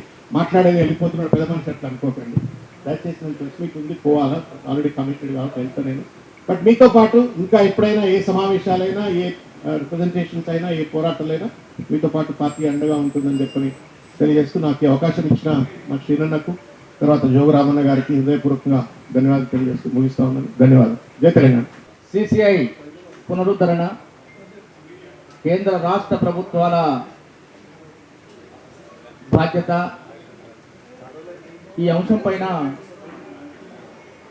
రౌండ్ టేబుల్ సమావేశాన్ని ఏర్పాటు చేసినటువంటి తెలంగాణ అధ్యయన వేదిక సమాలోచన నిర్వాహకులకు ముందుగా నేను అభినందనలు తెలియజేస్తా ఉన్నాను. అదేవిధంగా ఈ రౌండ్ టేబుల్ సమావేశానికి హాజరైనటువంటి అందరికీ, పెద్దలందరికీ పేరు పేరున సిపిఐఎంఎల్ మాస్ లైన్ తరఫున, రాష్ట్ర కమిటీ తరఫున అభినందనలు తెలియజేస్తా ఉన్నాను. ప్రొఫెసర్ నాగేశ్వరరావు గారు అనేక విలువైనటువంటి విషయాలన్నింటినీ కూడా చెప్పడం జరిగింది. ఇప్పుడే అధ్యక్షుల వారు సమయం షార్ట్గా మాట్లాడమని చెప్పారు. నేను సమయాన్ని ఎక్కువ తీసుకోను. ఒకటే కొన్ని ప్రతిపాదనలు వచ్చినాయి కాబట్టి నేను సూటిగా నా ప్రతిపాదనకు సంబంధించినటువంటిది ఒకసారి రేవంత్ రెడ్డి గారు ఆదిలాబాద్ సభల్లో మాట్లాడినటువంటి విషయాన్ని కూడా, సిసిఐ ఫ్యాక్టరీ యొక్క ఆవశ్యకత గురించి మాట్లాడినటువంటి విషయాన్ని ఎమ్మెల్సీ కోదండరామ్ గారి నాయకత్వంలో సిసిఐ సాధన కమిటీ అందరం కలిసి ముఖ్యమంత్రి గారిని ఒకసారి కలిసి ఆదిలాబాద్లో సిమెంట్ ఫ్యాక్టరీ ఆవశ్యకత ఏంటని చెప్పి ఒక మెమోరాండం ఇచ్చి వారితో మాట్లాడాల్సినటువంటి అవసరం కూడా ఉంది. ఇది నా ప్రతిపాదన. అదేవిధంగా ఇప్పటికే 2022 నుంచి ఇప్పటి వరకు అనేక కార్యక్రమాలు, దశల వారీగా కార్యక్రమాలన్నీ జరిగాయి. ఎక్కని మెట్లు లేదు, హామీ అని మంత్రి లేడు, అందరూ కూడా హామీ ఇచ్చినటువంటి వాళ్ళే. అది ఎన్నికల కోసం ఇచ్చారా, దేనికోసం ఇచ్చారా అని పక్కన పెడితే ఇచ్చినటువంటి హామీలను అమలు చేయకుండా కేవలం ఓట్ల కోసం వాళ్ళు కక్కుర్తిపడి ఇచ్చినటువంటి హామీలుగానే మిగిలిపోయినటువంటి పరిస్థితి ఉంది. ఇవల్ల ఆదిలాబాద్ జిల్లా ప్రజల్ని విస్మరించినటువంటి పరిస్థితి కూడా ఉంది. మరి పక్క రాష్ట్రానికి సంబంధించినటువంటి చూసినప్పుడు ఇప్పుడే శ్రవణ్ గారు అనేక విషయాలు మన దృష్టికి తెచ్చారు. మనకు కూడా తెలుసు, ఎందుకంటే మనం ఉద్యోగంలో ఉంటున్నాం కాబట్టి. జోగు రామన్న గారు తన ఏదో స్వార్థం కోసం పనిచేస్తున్నాడు అనేటువంటిది ఎక్కడ ప్రధానంగా ఏదో వైరుధ్యంగా ఉంది అనేది వారు అనుకుంటున్నారు. కానీ ఆనాటి నుంచి ఈనాటి వరకు కూడా తను కోరుకున్నది ఏంటి, ఫ్యాక్టరీ కావాలి, తిరిగి ఓపెన్ చేయాలి, పునరుద్ధరణ చేయాలని చెప్పడం కూడా ఇవాళ బీజేపీ నాయకులకు ఒక కోపంగా ఉందా, మరి ఏంటో మనకు అర్థం కావట్లేదు. లేదా జోగు రామన్న రాజకీయ లబ్ధి పొందడానికి చేస్తున్నాడని ఇక వారు కావాలని చేస్తున్నటువంటి కుట్రగా మనకు చూస్తూ ఉన్నాం. అందుకోసమే వల్ల ఉద్యమం సంబంధించినటువంటిది, ఉపాధికి సంబంధించినటువంటిది కొన్ని వేల మందికి ఇవాళ ఉపాధి చూపెట్టేటువంటి పరిశ్రమను జోగురామన్న కావాలనుకోవడం తప్పు కాదు కదా, తన టీఆర్ఎస్ పార్టీనే ఉండని కాక. కానీ ఇది వల్ల అక్కడ ఉన్నటువంటి ఎమ్మెల్యేలు కానీ ఎంపీ కానీ దీన్ని పరిగణలోకి తీసుకోవడం లేదు. అందుకే చంద్రకుమార్ గారు చెప్పినట్టు హామీలు ఇచ్చారు కదా, అమలు చేస్తారా లేదనేటువంటిది సూటిగా మనం ప్రశ్నించవలసినటువంటి అవసరం ఉంది. రెండవది, ఇది ప్రజా ఉద్యమంగా మారాలి. శ్రీనివాస్ గారికి ఓ విన్నపం, వారు చాలా మంచి పని చేశారు. ఇది సిసిఐ ఆదిలాబాద్ జిల్లా కేంద్రానికే పరిమితమైనటువంటి కాదు, ఇది రాష్ట్ర వ్యాప్త ఆందోళనలో భాగంగా రాష్ట్ర వ్యాప్తంగా దీన్ని తీసుకెళ్లాలి, అందరినీ ఆలోచింపజేయాలి, మేధావుల్ని, ఉద్యమకారుల్ని, అన్ని పార్టీలను అందరినీ కూడా ఆలోచింపజేసేటువంటి ఉద్యమంగా తయారు కావాలి. ఇక్కడ సిమెంట్ ఫ్యాక్టరీ అవసరం ఏదైతే ఉందో అది ఖచ్చితంగా ఇక్కడ అన్ని ఉన్నాయి. ఇవాళ కోల్ ఉన్నదే, నీరు ఉన్నదే, ఇవాళ మొత్తం రా మెటీరియల్ ఉందనేటువంటి విషయాన్ని కూడా ఇవాళ పాలకులందరికీ చెప్పాల్సినటువంటి అవసరం ఉంది. ఆ విధంగా కేంద్ర ప్రభుత్వం దిగిరాదనేటువంటి విషయం వాళ్ళు తెలుసుకోవాలి. రాకపోతే వాళ్ళని వచ్చే ఎన్నికల్లో పొందబెట్టడానికి సిద్ధంగా ఉండాల్సిన అవసరం ఉందనేది కూడా మనమందరం కలిసికట్టుగా ఈ రౌండ్ టేబుల్ సందర్భంగా శబ్దం పూనాలి. అదే విధంగా ఇవాళ రాష్ట్ర ముఖ్యమంత్రి స్పందిస్తాడా లేదా, అదే కోదండరాం గారి నాయకత్వంలో మనం అందరం కూడా కలిసి వెళ్ళిన తర్వాత ఇంతకు ముందు జోగు రామన్న గారు చెప్పారు, శ్రీధర్ బాబును కలిసినప్పుడు ఇది తుక్కుపోయింది కదా, ఇంకా సిసిఐ పరిశ్రమ ఎక్కడని చెప్పేసి మాట్లాడుతుండేమో. అదే విషయాన్ని స్పష్టంగా రాష్ట్ర ప్రభుత్వం ప్రకటించాలి. ఇవాళ రాష్ట్ర ప్రజలకు తెలియాలి, ఇవాళ ఆదిలాబాద్ ఉన్నటువంటి ప్రజలందరికీ కూడా ఈ విషయం తెలియాలి. ఇదే మీ వైఖరి అయితే స్పష్టంగా ప్రకటించండి, లేదంటే 250 కోట్లు కేటాయించండి. 250 కోట్లు ఏంటండి, ఇవాళ 2000 కోట్లు కేటాయించేటువంటి అవకాశం అయితే ఉంది. కేంద్ర ప్రభుత్వం 250 కోట్లు అంటే ఇవాళ 20,000 కోట్లు ప్రకటించాల్సిందా ఇవాళ అవసరం ఉంది. మరి దీన్ని ఎందుకు గుర్తించట్లేదు అనేటువంటిది అంటే అనేక విషయాలు ఇప్పుడు మనం చెప్పలేము. కానీ ఇప్పుడు ఇక్కడ సిసిఐ ఉద్యమం కొనసాగుతూ ఉంటే మరొక వైపు సర్వేలు చేస్తున్నటువంటి పరిస్థితి, ఇతర ప్రైవేట్ కంపెనీల కోసం ఆరాటపడుతున్నటువంటి వెంపర్లాడుతున్నటువంటి పరిస్థితి కనబడతా ఉంది. అందుకే మేము చెప్తున్నాం, సిపిఎంఎల్ మాస్ లైన్ గా మొదటి నుంచి కూడా ఉద్యమంలో ఉన్నాం. రేపు భవిష్యత్తులో రాష్ట్ర వ్యాప్తంగా ఆందోళనగా మారుతున్నటువంటి క్రమంలో రాష్ట్ర వ్యాప్తంగా కానీ లేదా కేంద్ర ఎక్కడైనా సరే దేశవ్యాప్తంగా ఈ ఉద్యమాన్ని తీసుకెళ్లడానికి మా వంతుగా మేమందరం కూడా ఆనాడు ఉన్నాం, ఈనాడు ఉంటాం, రేపు ఉంటాం.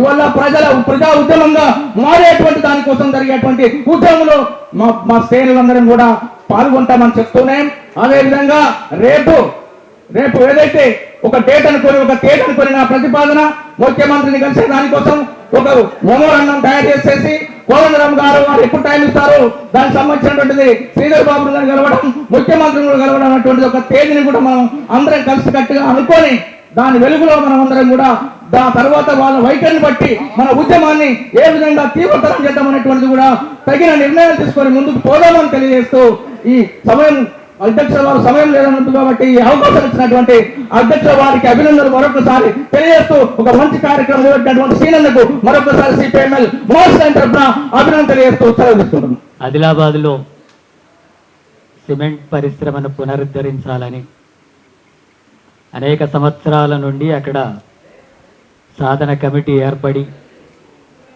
ఆందోళన పోరాటాలు నిర్వహిస్తూ ఉన్నది.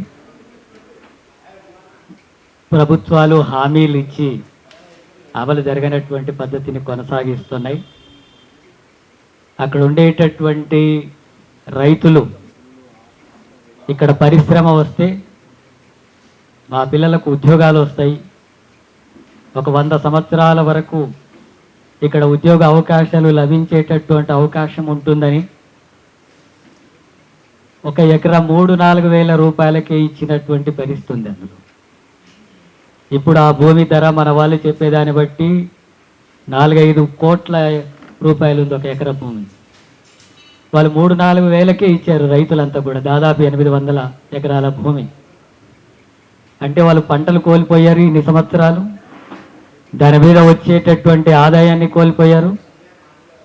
అట్లాగే దానివల్ల తీవ్రమైనటువంటి అసమానతలకు, ఆర్థిక ఇబ్బందులకు గురయ్యారు. ఉద్యోగాలు ఇవ్వడం లేదు, వాళ్ళకి ఎలాంటి ఆదాయం లేనటువంటి పరిస్థితి ఉంది. ఆ భూములు వాళ్ళ చేతిలో లేకుండా పోయినటువంటి పరిస్థితి ఉంది రైతులకు. అట్లాగే అక్కడ పరిశ్రమ ఏర్పాటు చేస్తే జిల్లా అభివృద్ధికి ఉపయోగపడుతుంది, కొంతమందికి ఉద్యోగాలు వస్తాయి. ఆ ఉద్యోగాలు రావడం వల్ల దానికి రిలేటెడ్గా ఇతర అనేక రకాల వ్యాపారాలు, ఆర్థిక ప్రయోజనాలు లభిస్తాయి జిల్లాకు. అలాంటి అవకాశాన్ని కూడా కోల్పోయినటువంటి పరిస్థితి ఉంది. ఇప్పుడు మన వాళ్ళందరూ చెప్పిన ప్రకారం ఇక్కడ మన వాళ్ళు ఇచ్చిన నోట్లో కూడా చూస్తే దీనికి అంతా కలిపితే ఒక 2,000 కోట్ల రూపాయలు అవుతే చాలు, దాన్ని పునరుద్ధరించవచ్చు. ఆధునికమైనటువంటి యంత్రాల ద్వారా దాన్ని మళ్ళీ ప్రారంభించవచ్చు అనేటటువంటి విషయం చెప్తున్నాడు. అట్లాగే కేంద్రము రాష్ట్రం కలిపి ఒక 500 కోట్లు ఇస్తే చాలు, ఇంకా మిగతా 1,500 కోట్ల రూపాయలు బ్యాంకుల నుంచి తీసుకోవచ్చు అని చెప్పాను ఉంది. అంటే 500 కోట్లు కేటాయించలేనటువంటి స్థితిలో ఉన్నాయా కేంద్ర రాష్ట్ర ప్రభుత్వాలు? 500 కోట్లు వాళ్ళు కేటాయించి మిగతా వాటిని బ్యాంకుల ద్వారా తీసుకొని అక్కడ పరిశ్రమను ప్రారంభించడానికి ప్రభుత్వాలకి ఏమాత్రం ఆటంకం లేదు. 1,000 కోట్ల రూపాయలంతా కూడా అక్రమంగా అవినీతికి దండుకుంటున్నటువంటి పరిస్థితి ఉంది కేంద్ర రాష్ట్ర ప్రభుత్వాలు. కానీ ప్రజల కోసం జిల్లా వెనకబడ్డటువంటి జిల్లా, ఆదివాసీలు ఎక్కువ ఉన్నటువంటి జిల్లా, అట్లాగే భూములు ఇచ్చారు, అక్కడ ఉండేటటువంటి వనరులు ఉన్నాయి, సున్నపు రాయి ఉంది, అట్లాగే నీళ్లు ఉన్నాయి, విద్యుత్ ఉంది, పక్కనే హైవే రోడ్ ఉంది, పనిచేయడానికి ఉపయోగపడేటటువంటి కార్మికులు ఉన్నారు. ఇవన్నీ ఉన్నప్పటికీ అమలు జరగనటువంటి విషయం ప్రధానంగా ప్రభుత్వాలు అనుసరిస్తున్నటువంటి విధానాలే. ప్రభుత్వ రంగ సంస్థలంతా కూడా మూసేసి అది కార్పొరేట్ సంస్థలకు, ప్రైవేట్ సంస్థలకు అప్పగించాలనేటటువంటి విధానాలనే కేంద్ర రాష్ట్ర ప్రభుత్వాలు అనుసరిస్తున్నాయి ఎవరు అధికారంలోకి వచ్చినా. దాని ఫలితంగానే ఈ నిధులు కేటాయించకపోవడం, పరిశ్రమ ప్రారంభం కాకపోవడం అనేది జరుగుతుంది.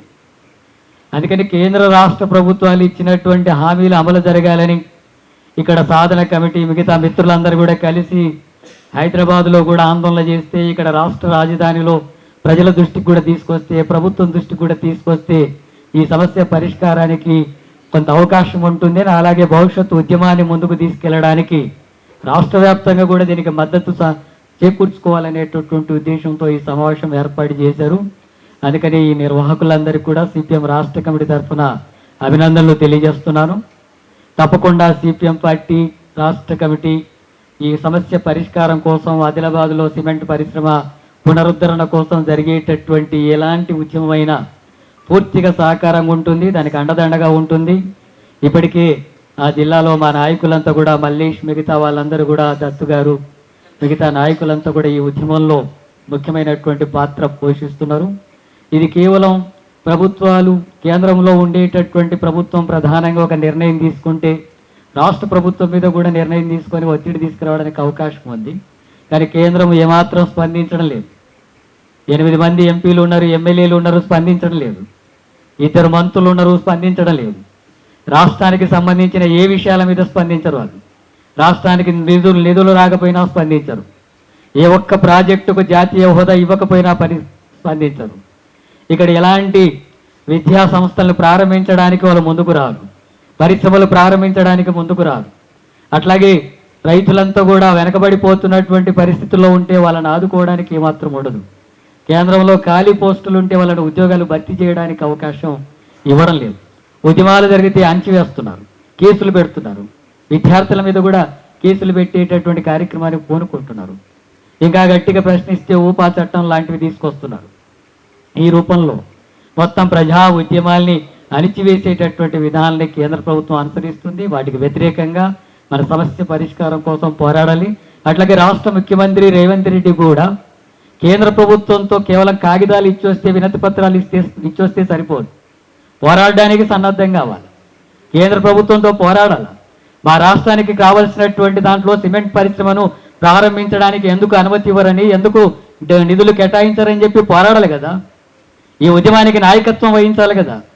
ఒక ముఖ్యమంత్రిగా ఒక జిల్లాలో ఒక పరిశ్రమను ప్రారంభించడానికి కేంద్రం తక్కువ నిధులతో ప్రారంభమయ్యేదాన్ని అడ్డుకుంటుందని చెప్పి అన్నప్పుడు కేవలం నేను పోయి వినతి పత్రాలు ఇచ్చి వచ్చినట్టే ఏ ప్రయోజనం ఉంటుంది? అందరినీ కలుపుకొని పోరాడాల్సినటువంటి బాధ్యత ముఖ్యమంత్రి మీద ఉంది కదా. చిత్తశుద్ధి ఉంటే ఆ రకంగా జరగాలి కదా. అందుకని ఇప్పటికైనా ముఖ్యమంత్రి రేవంత్ రెడ్డి కూడా అలాంటి కార్యక్రమానికి పూనుకోవాల్సి ఉంటుంది. లేకపోతే ఆ రకంగా జరగకపోతే తప్పకుండా రాష్ట్ర ప్రజలు ఆ ప్రభుత్వానికి తగిన గుణపాఠం చెప్పేటటువంటి పరిస్థితి వస్తుందని చెప్పి హెచ్చరిస్తున్నారు. అలాగే బీజేపీకి సంబంధించినటువంటి మంత్రులు ఇద్దరు, కిషన్ రెడ్డి, బండి సంజయ్, వాళ్ళు రాష్ట్ర ప్రజల ప్రయోజనాల కంటే కూడా మతాల మధ్య ఘర్షణ సృష్టించడం, కుల రాజకీయాల్ని నడపడం, సామ్రాజ్యవాదానికి తల ఒగ్గేటటువంటి రాజకీయాలకు అండగా ఉండడం తప్ప రాష్ట్ర ప్రయోజనాల కోసం మాట్లాడేటటువంటి పరిస్థితి లేదు. మరి రాష్ట్రం తరఫున ఎన్నికైనటువంటి వాళ్ళు 8 మంది ఎంపీలు, దాని తరఫున 2 మంత్రులు అయ్యారు. మరి రాష్ట్రానికి ఏ ప్రయోజనం జరగకపోతే, కనీసం సిమెంట్ పరిశ్రమకు ఒక అనుమతి తీసుకురాలేకపోతే, 250 కోట్లు కూడా ఇవ్వడానికి పూనుకోవడానికి సాధ్యం కాకపోతే, అట్లా ఒత్తిడి తీసుకురాలేకపోతే మీరెందుకు రాష్ట్రానికి? మీ 8 మంది రాజీనామా చేయాలని చెప్పి నేను డిమాండ్ చేస్తున్నా. 8 మంది బీజేపీ ఎంపీలు రాజీనామా చేయాలి. కేంద్ర మంత్రులు కూడా రాజీనామా చేయాలి. లేదా ప్రజల తరఫున నిలబడి అక్కడ పరిశ్రమను ప్రారంభించడానికి కావాల్సినటువంటి ఒత్తిడి తీసుకురావాలి. అలాంటి సమస్య కూడా ముఖ్యం. ఏ దానికైనా, ఏ సమస్య అయినా అన్నీ ఉన్నా కూడా ఎందుకు జరగట్లేదంటే రాజకీయ విధానం ముఖ్యం. ప్రజల తరఫున నిలబడేటటువంటిది ముఖ్యం.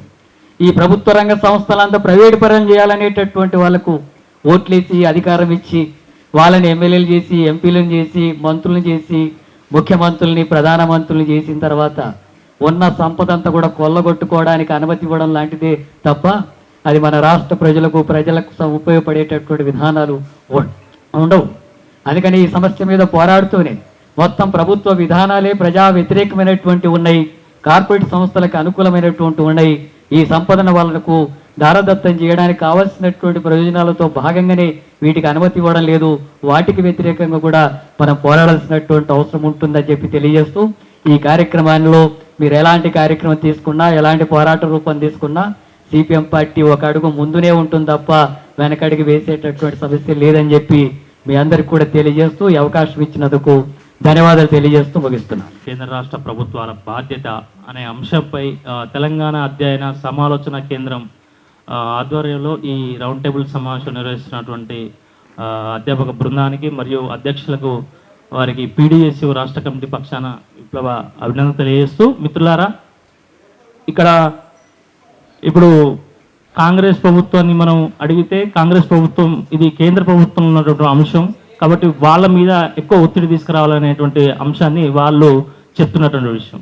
అదేవిధంగా మన కేంద్ర ప్రభుత్వాన్ని అడిగితే రాష్ట్ర ప్రభుత్వం ఇవ్వాల్సినటువంటి 250 కోట్లు ముందుగా ఇవ్వను, ఆ తర్వాత మనం ఆలోచిద్దాం, మేము చేసేటువంటి ప్రయత్నం మేము చేస్తున్నాం, అది మోడీ దగ్గర కావచ్చు లేదా మినిస్టర్ దగ్గర కావచ్చు, వినతి పత్రాలు ఇస్తూనే ఉన్నాం అనేటువంటి విషయాన్ని వారు చెప్తున్నటువంటిది.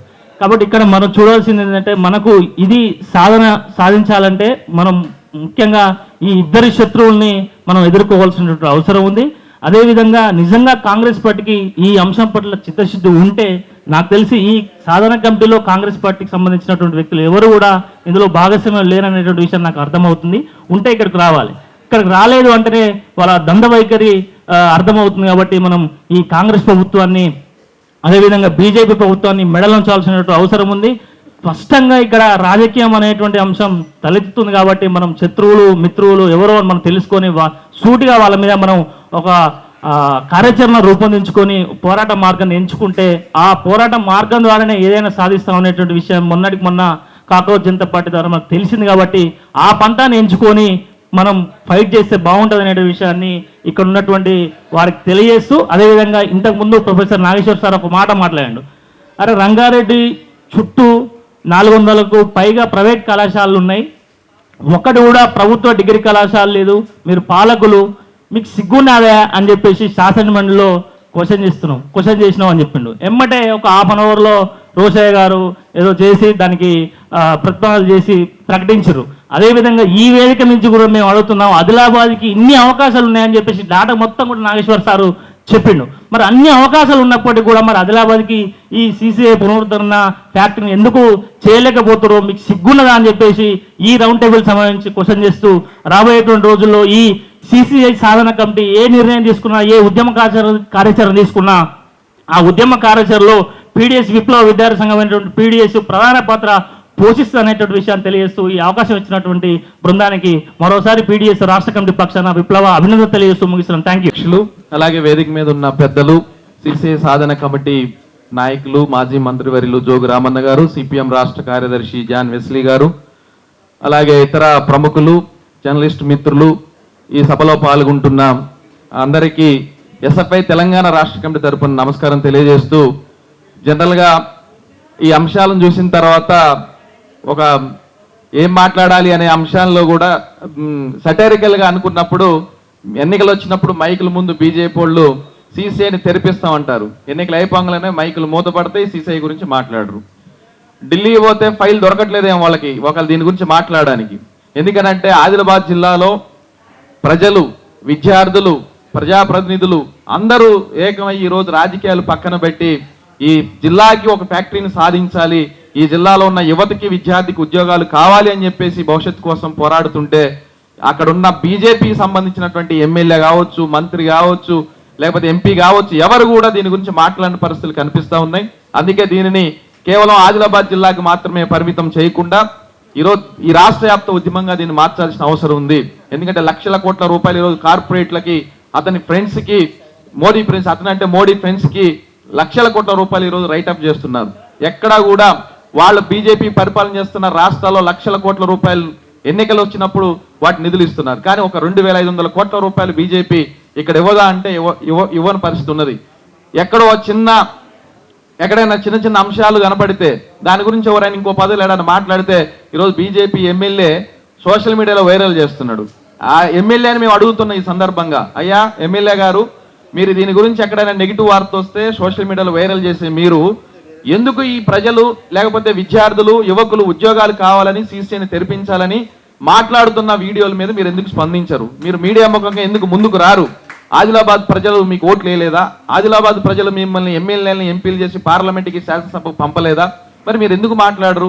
అందుకే ఈరోజు బీజేపీ అమిత్ షాకి, అలాగే బీజేపీ మంత్రులకి అందరికీ చెంపపెట్టులాగా ఉండాలి అని అంటే ఖచ్చితంగా దీని మీద ప్రజలందరినీ, విద్యార్థులందరినీ ఐక్యం చేయాలి, సీసీఐని సాధించాలి. ఈరోజు వాళ్ళు తుక్కుని అమ్మే ప్రయత్నం, టెండర్లు వేసే ప్రయత్నం, కేంద్ర ప్రభుత్వం నుంచి దీని గురించి ఎక్కువ కమిషన్లు వచ్చే ప్రయత్నం చేస్తున్నారు తప్ప దీని గురించి అక్కడ తెరిపించాలనే ప్రయత్నం చేయట్లేదు.